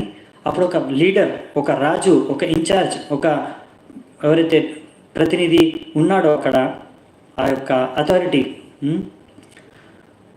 ఆయనను ఎలా వ్యవహరించాలి, ఆ విషయాన్ని మనము ఇక్కడ కృష్ణుడి నుంచి నేర్చుకోవచ్చు. చూసారా, ఇక్కడ అర్జునుడు కానీ కృష్ణుడు కానీ ఎవ్వరి అభిప్రాయాన్ని కొట్టిపారేయలేదు. కృష్ణుడు ఎంత ఆలోచించి ఇలా చెప్పారు, అందరి అభిప్రాయాలు బాగున్నాయి, అందరికీ అభిప్రాయాన్ని సంతుష్టపరిచేలా అర్జునుడిని వ్యవహరించమంటున్నాడు. ఎందుకంటే అందరి అభిప్రాయాలు ధర్మోచితంగా ఉన్నాయి, ఎవరు ధర్మానికి విరుద్ధంగా మాట్లాడటం లేదు. మరి ఎందుకు మనం ఒక అభిప్రాయాన్ని కొట్టిపారేస్తాం? ఎందుకంటే అరే ఇంతమంది ఇన్ని విషయాలు చెప్తున్నారు, ఇన్ని విషయాలు నాకు అర్థం కావు, నేనేదో ఒకటి నాకు ఇష్టం వచ్చి చేసేస్తాను, అలా అనట్లేదు ఇక్కడ అర్జునుడు కూడా. సో ఇలా మన జీవితంలో కూడా అప్పుడప్పుడు ఒక్కొక్కసారి నలుగురు మనకు శ్రేయోభిలాషులే అందరూ, ఇంకా మన పెద్దలు ఒక్కొక్కసారి ఇలా ఎంతోమంది ఎన్నో విషయాలు చెప్తూ ఉంటారు. కానీ మన వీలైనంత మటుకు అర్జునుడు ఎలా ఇప్పుడు మనకు నేర్పిస్తాడో మనం ఎలా వ్యవహరించాలి ఒక భక్తుడిగా. లేకపోతే ఒకవేళ మనం కృష్ణుడి పొజిషన్లో ఉన్నాం అనుకోండి, అంటే లీడర్షిప్ పొజిషన్లో, అంటే మనం ఒక డెసిషన్, ఇంకా అందరికీ మనం ఒక డెసిషన్ ఇవ్వాలి, మనం ఒక నిర్ణయానికి రావాలి, అందరి అభిప్రాయాలు విని అప్పుడు ఎలా నిర్ణయం తీసుకోవాలి అనే విషయాన్ని మనం కృష్ణుడి నుంచి, ఇక్కడ అర్జునుడి నుంచి నేర్చుకోవచ్చు. ఇంకా ఇలా విభిన్న అభిప్రాయాలతో భక్తులు ఉంటారు. ఇంకా మనం అందరూ కలిసి ఉండాలంటే అన్ని అభిప్రాయాల్ని తీసుకొని అందరితో పాటు నడవాల్సి వస్తుంది. ఆ విషయాన్ని కూడా మన కృష్ణుడు ఇక్కడ నేర్పిస్తున్నాడు. ఎవరి అభిప్రాయాన్ని ఎవరిని కించపరచలేదు, ఎవరిని తక్కువ చులకన భావంతో చూడట్లేదు. ఇక్కడ చూడండి, ఎందుకు ఇవన్నీ ధర్మోచితమైన అభిప్రాయాలు అనే విషయాన్ని మనకు ప్రభుపాదుల వారు ఇంకా తాత్పర్యంలో ఎక్స్ప్లెయిన్ చేస్తున్నారు. ఏమంటే, ఇప్పుడు ద్రోణాచార్యుడు బ్రాహ్మణుడే అండి, అవునా, కానీ అతను కూడా ఒక అసత్సభలో పాల్గొన్నాడు కనుక, ఇంకొకటి అధర్మం వైపు నుంచి యుద్ధం చేస్తున్నాడు కనుక, మరియు రణభూమిలో ఉన్నాడు కనుక అప్పుడు ఆయనని చంపొచ్చు, ఆయన్ను వధించవచ్చు. నువ్వు యుద్ధభూమిలో యుద్ధం చేస్తూ ఆయన్ని వధించవచ్చు, తప్పు లేదు అందులో. కానీ ఇక్కడ అశ్వత్థాముడు ఆతతాయినైనా కానీ ఇక్కడ యుద్ధ భూమిలో లేనండి. ఇక్కడ యుద్ధ భూమిలో యుద్ధం చేయట్లేదు ఆయన అస్త్రాలు అన్నీ కోల్పోయి ఇంకా ఆయన చేతులు ఇప్పుడు ఏం లేవు. ఆయన అలాంటి నిస్సహాయ స్థితిలో ఉన్నాడు ఒక విధంగా చెప్పాలంటే. అప్పుడు ఇప్పుడు మనం ఆయన బందీగా బంధించి ఉన్నాము, అంటే అర్జునుడికి బందీగా బంధించాడు కనుక ఆయన ఇప్పుడు ఆయనతో రణభూమిలో యుద్ధం చేయట్లేదు కనుక ఆయనను ఆ విధంగా హతమార్చలేడు, వధించలేడు. ఎందుకంటే ఇప్పుడు ఆయన యుద్ధభూమిలో అస్త్రశస్త్రాలతో నించోలేదు పొట్లాడడానికి. కనుక ఇప్పుడు ఆయన చేతుల్లో అస్త్రాలు లేవు, ఆయనకు రథం లేదు, కాబట్టి ఆయన యుద్ధ భూమిలో లేడు కనుక ఆయన మనం చంపలేం కూడా. అందుకనే అన్ని ధర్మోచితమైన అభిప్రాయాలు. ఇప్పుడు అర్జునుడు మరి ఆయన ద్రౌపదికి ఇచ్చిన వచనాన్ని కూడా మొదలుపెట్టుకోవాలి, అది కూడా క్షత్రియ ధర్మము. మరియు భీముడు కృష్ణుడిని కూడా సంతుష్టపరచాలి, వాళ్ళిద్దరూ చెప్పేశారు ముందే చంపేయాలనేసి. మరి కృష్ణుడు చూడండి, కృష్ణుడు చంపేయమని కూడా చెప్పాడు అర్జునుడికి. దాని తర్వాత ద్రౌపది చెప్పిన తర్వాత ద్రౌపదిని కూడా సంబంధించడా, నువ్వు చెప్పిన ఆర్గ్యుమెంట్స్ అన్నీ బాగున్నాయి, కరెక్ట్, నేను ఒప్పుకుంటాను. ఇప్పుడు కృష్ణుడు రెండు చెప్పాడు. అందుకే ఇప్పుడు ఇక్కడ కృష్ణుడు అంటున్నాడు, నువ్వు అందరినీ సంతోషపరచు, నన్ను, భీముణ్ణి మరియు ద్రౌపదిని కూడా. ఇంకా మిగతా వాళ్ళందరూ ద్రౌపదితో పాట ఉన్నారు కాబట్టి ద్రౌపది అంటే ఇంకా యుధిష్ఠిరుడు వాళ్ళందరూ కూడా కలిసి వచ్చేస్తారు. ఇప్పుడు నెక్స్ట్ శ్లోకం చూద్దామంట, ఇప్పుడు ఏమవుతుంది అనేది. సూత ఉవాచ, ఇప్పుడు సూత కోసం అంటున్నారు. అప్పుడు ఏం చేశాడు అర్జునుడు? అర్జున సహసజ్ఞాయ హరేర్హార్దం మతాసిన మణిం జహార మూర్ధన్యం ద్విజస్య సహ మూర్ధజం. అప్పుడు అర్జునుడు భగవంతుడి యొక్క ఆలోచన, భగవంతుడి యొక్క ఉద్దేశాన్ని పూర్తిగా గ్రహించాడు, అర్థం చేసుకొని ఈ భగవంతుడు నన్ను అందరినీ సంతృప్తిపరచమంటున్నాడు, ఎందుకంటే అందరూ ధర్మోచితంగా మాట్లాడుతున్నారు కనుక ఆయన యొక్క ఖడ్గాన్ని తీసి ఏం చేశాడంటే ఆ అశ్వత్థాముడి యొక్క మొత్తం జుట్టునంతా తీసేశాడు. ఆ జుట్టును తీసేసి ఇంకొకటి ఒక మణి ఉండేది అశ్వత్థామ దగ్గర, దానివల్ల ఆయనకి ఎంతో శక్తి లభించేది, ఇంకా ఆకలి, ఇంకా ఇలాంటి దాహం, ఇలాంటి వాటి నుంచి కూడా ఆయన ముక్తి చెందేవాడు. అంటే చాలా లాభాలు ఉండేవి, దానివల్ల ఆయనకి ఎంతో లాభాలు ఉండేవి. ఇంకా ఎవరు అతన్ని ఓడించలేకపోయేవారు ఆ మణి యొక్క ప్రభావం వలన. సో అలాంటి మణి ద్వారా అశ్వత్థాముడికి ఎంతో లాభం ఉండేది. అందుకే ఆ మణిని తీసేశాడనమాట. మణిని ఆయన మస్తకంలో ఉండేదనమాట, ఆ మణిని కోసేశాడు, ఇంకా ఆయనకున్న అంత జుట్టును తీసేశాడు. అంటే ఈ విధంగా దండించారనమాట.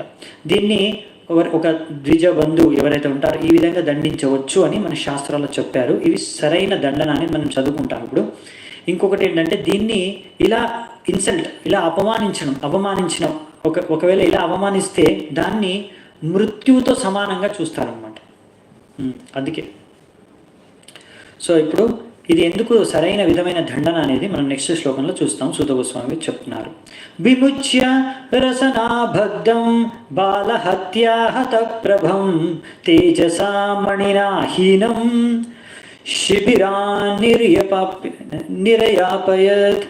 తో ఇలా అశ్వత్థాముడు అతని యొక్క మొత్తం మణి ద్వారా ఆయనకి ఎంతో తేజస్సు, ఆయన శరీరంలో ఎంతో తేజస్సు వచ్చేది. ఆ మణి అనేది తీసి పారేశారు కనుక ఆయన యొక్క తేజం అనేది ఆయన శరీరం నుంచి వెళ్ళిపోయింది.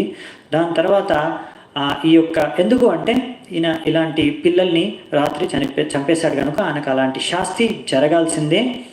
మరియు అతన్ని అక్కడి నుంచి అలా శక్తిహీనుడైన అశ్వత్థాముడిని అక్కడి నుంచి తరిమి బయటికి కొట్టేశారంట, శరీరం నుంచి తరిమి కొట్టేశారనమాట. ఈ విధంగా అతన్ని ఒక విధంగా అపమానించి ఇంకా హత్య చేయలేదు కానీ హత్యకు సమానంగా వ్యవహరించి అతన్ని అక్కడి నుంచి తరిమేశారు. సో వపనం ద్రవినాదానం స్థానాన్ నిర్యపనం తత ఏష హి బ్రహ్మబంధూనాం వదో నాన్యోస్తి దైహికః. సో ఇలా ఆయన ఏం చేశారంటే ఇలా మొత్తం ఆయన యొక్క జుట్టునంతా కట్ చేసేసి, అంటే జుట్టునంతా షేవ్ చేసేసి మరియు ఇలాంటి మణిని తీసేసి ఆయన యొక్క అంత తేజస్సుని అంతా తీసేసి ఆయనను ఇలా ఏదైతే దండించారో ఇది ఒక బ్రహ్మ బంధువుకి ఉచితమైన దండన. ఎప్పుడైనా బ్రహ్మ బంధువుని ఇలాంటి పరిస్థితుల్లో ఆయనను అంటే శరీరాన్ని హతమార్చి చంపకూడదు అని శాస్త్రాలు ఉన్నాయి, కానీ ఇలాంటి దండను విధించవచ్చు అని కూడా శాస్త్రాలు ఉన్నాయి. అందుకనే ధర్మం అనేది ఎంత సూక్ష్మమో ఈ విషయం అర్థం చేసుకోవచ్చు మీరు. ఈ ధర్మం అనేది చాలా కఠినం అర్థం చేసుకోవడం, శాస్త్రాలు ఎన్నో విషయాలు ఉంటాయి. అందుకే ఇలా అర్జునుడు ఎలా ఆ ధర్మం అనేది సరైన ధర్మాన్ని ఎలా వ్యవహరించాడో అది మనం అర్థం చేసుకోవచ్చు అనమాట. ఈ మనీ అనేది అది అతనికి నాకు మొత్తం స్టోరీ గుర్తుకులేదండి, కొంచెం గుర్తుందంతే. అది ఎక్కడో ఎలాగో లభించింది. అయితే అది ద్రోణాచార్యుడు అనుకుంటా అది మనీని ఇక్కడ వాళ్ళ పుత్రుడికి పెట్టారనమాట. అది నాకు గుర్తుకు రావట్లేదు, కానీ అది ఎలా అంటే బాడీ పార్టే అనుకోవచ్చు. అది ఎప్పుడు ఆయన తలకాయకి ఇలా అతుక్కొని ఉండేది అన్న విధంగా చెప్పారు మనకి. ఇంకా ఎక్కువ ఎగ్జాక్ట్ డీటెయిల్ నాకు మళ్ళీ గుర్తొచ్చినప్పుడు, లేకపోతే మళ్ళీ చదివినప్పుడే నేను చెప్తాను మీకు, విన్నప్పుడు. చాలా రోజుల సంస్కృతం విన్నది గుర్తులేదు సరిగ్గా ఫుల్ స్టోరీ. పుత్ర శోకాతురా సర్వే పాండవా సహ కృష్ణయ స్వానామృతానాం యత్కృత్యం చక్రుర్ నిర్హరణాధికం. సో ఇలా దీని తర్వాత ఇంకా పాండవులు, ద్రౌపది అందరూ ఎంతో బాధతో వాళ్ళ పుత్రులు చనిపోయారు కదా, వాళ్ళ ఆ వ్యతతో వాళ్ళందరి పుత్రులని ఇంకా దాన సంస్కారాలన్నీ చేసుకొని ఇంకా ఆ యొక్క కార్యక్రమాన్ని ముగించారు. దాంతో ఈ యొక్క అధ్యాయం ముగుస్తుంది. ఇదండి మనం ఈరోజు చర్చించుకున్న విషయం. ఇప్పుడు ప్రశ్నలు ఏమైనా ఉంటే కొంచెం చూద్దామంట 5 నిమిషాల్లో. అప్పుడు మధ్యలో ప్రశ్నలు తీసుకుంటే ఇంకా మనకు సమయం ముందుకు వెళ్ళిపోతూ ఉంటుంది కదా, అధ్యాయం కంప్లీట్ కాదనేసి నేను తీసుకోలేదు. మామూలుగా ఇలా ఏమైనా ప్రశ్నలు ఉంటే ఇప్పుడు చూడొచ్చు.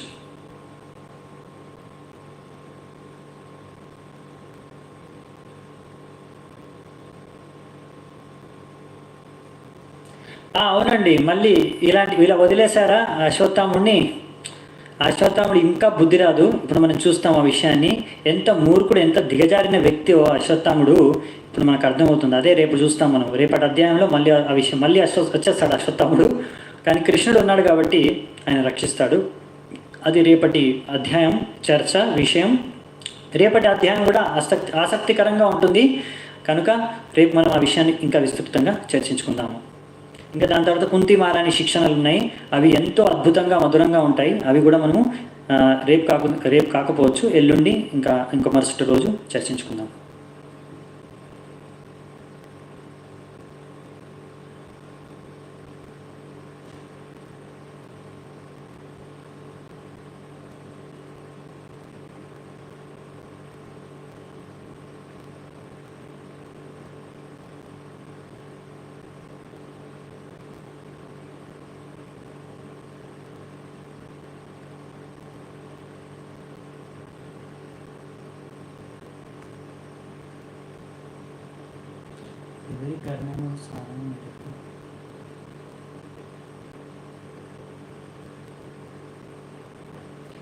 ఎవరి కర్మ అనుసారంగా ఎవరో మాతాజీ రాశారు, వనజా మాతాజీ అనుకుంటా. సో ఎవరి కర్మానుసారం సతీ గురించి చెప్తున్నట్టున్నారు. సో అదేనండి, అక్కడ ఏమవుతుందంటే ఈ భర్త భార్య అనేది సంబంధం ఏంటంటే వాళ్ళు ఇద్దరు ఒకే అంటే 2 శరీరాలు ఒక ఆత్మ అంటారు కదా, ఆ విధంగా జీవిస్తారనమాట. అంటే ఇది ఇప్పట్లో వర్తించకపోవచ్చు, ఎందుకంటే ఇప్పుడు ఆ విధంగా ధర్మాన్ని ఇద్దరు భార్య భర్తలు అందరూ పాటిస్తున్నారనే విషయం నాకు తెలియదు. కానీ ఎలాగైతే మన శాస్త్రయుక్తంగా ఒకవేళ భర్త భార్య ఇద్దరు కూడా అనుసారంగా ధర్మాన్ని పాటిస్తూ ధర్మయుతంగా జీవితాన్ని జీవిస్తే అప్పుడు అంటే పతి ఎవరైతే యాక్చువల్లీ సిస్టమ్ ఎలా అంటే అండి, ఎవరైతే భర్త ఉన్నాడో ఆయన గురువుని ఫాలో అవుతాడు అన్నమాట. గురువు ఆదేశాల అనుసారంగా ఆయన జీవనాన్ని జీవిస్తాడు. మరియు ఆ పతి అంటే ఆ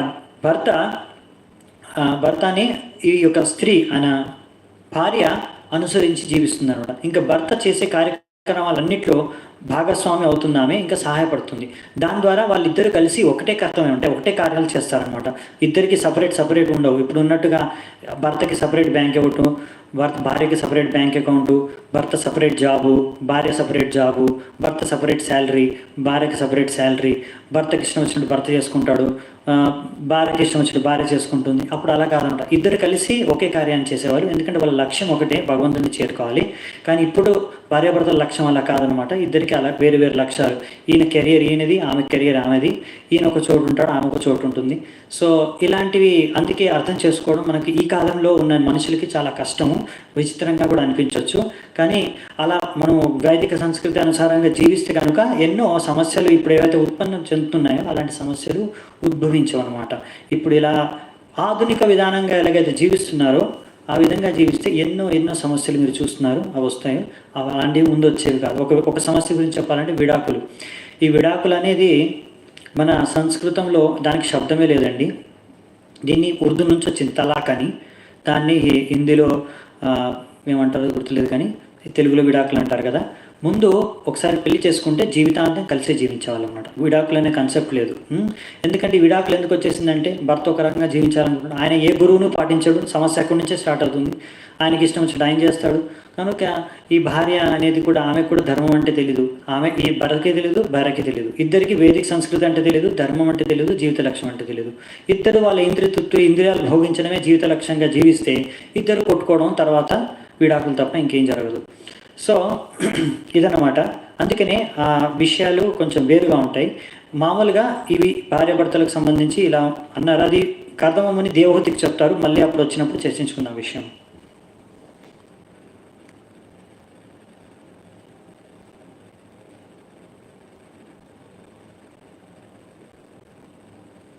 ఓకే, నిర్మలా మాతాజీ ఉన్నారా? ఇంకా లైవ్లో వెళ్ళిపోయారా?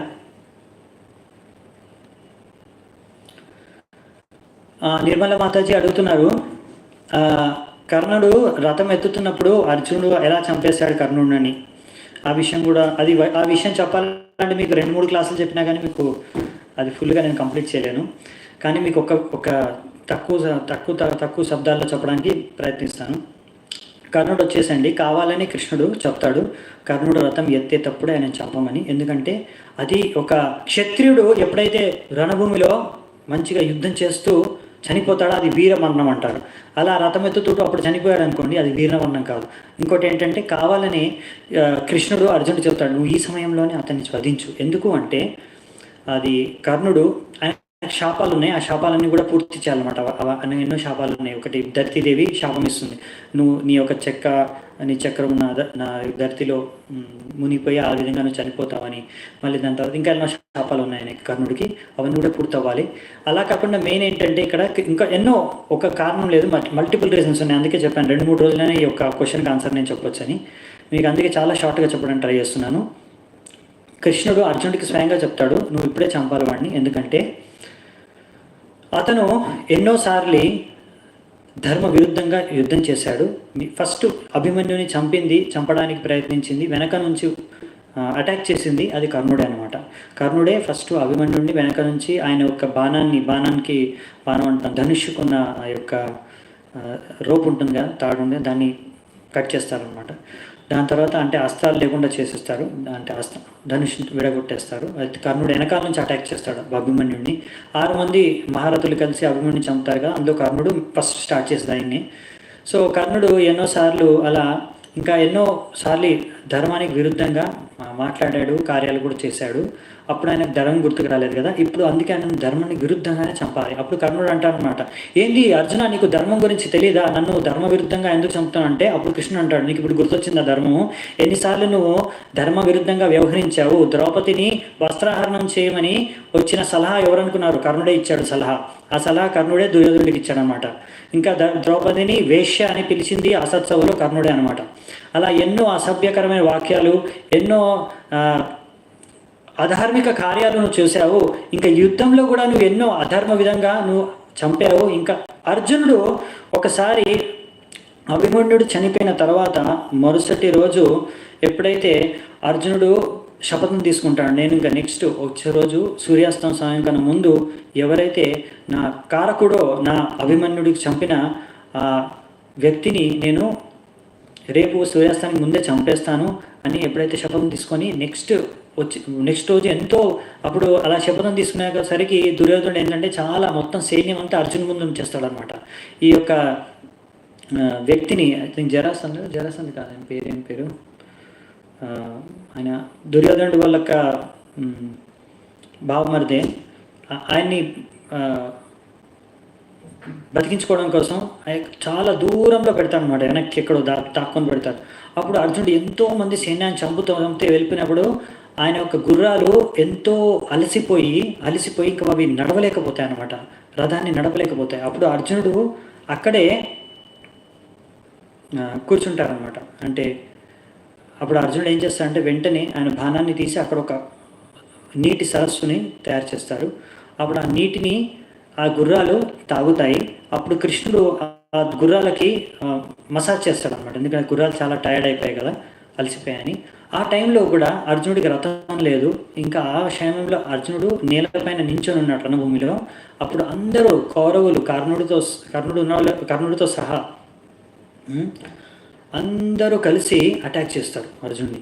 ఎంతోమంది కౌరవులు, ఎంతో మహారాజులు అందరిని అటాక్ చేసి అప్పుడు అర్జునుడు అలా నా దగ్గర రథం లేదు, నన్ను ఇప్పుడు కొట్టకండి చంపకండి అనకుండా ఒక్కడే అర్జునుడు నించొని, రథం లేకుండా భూమి మీద నించొని అందరినీ ఎంతసేపు అయితే గుర్రాలు నీళ్లు తాగుతున్నాయో అప్పటి వరకు జయద్రథ్, ఆయన పేరు జయద్రథ్, కరెక్ట్, విజయనిమయ ప్రభు చెప్తున్నారు జయద్రథ్.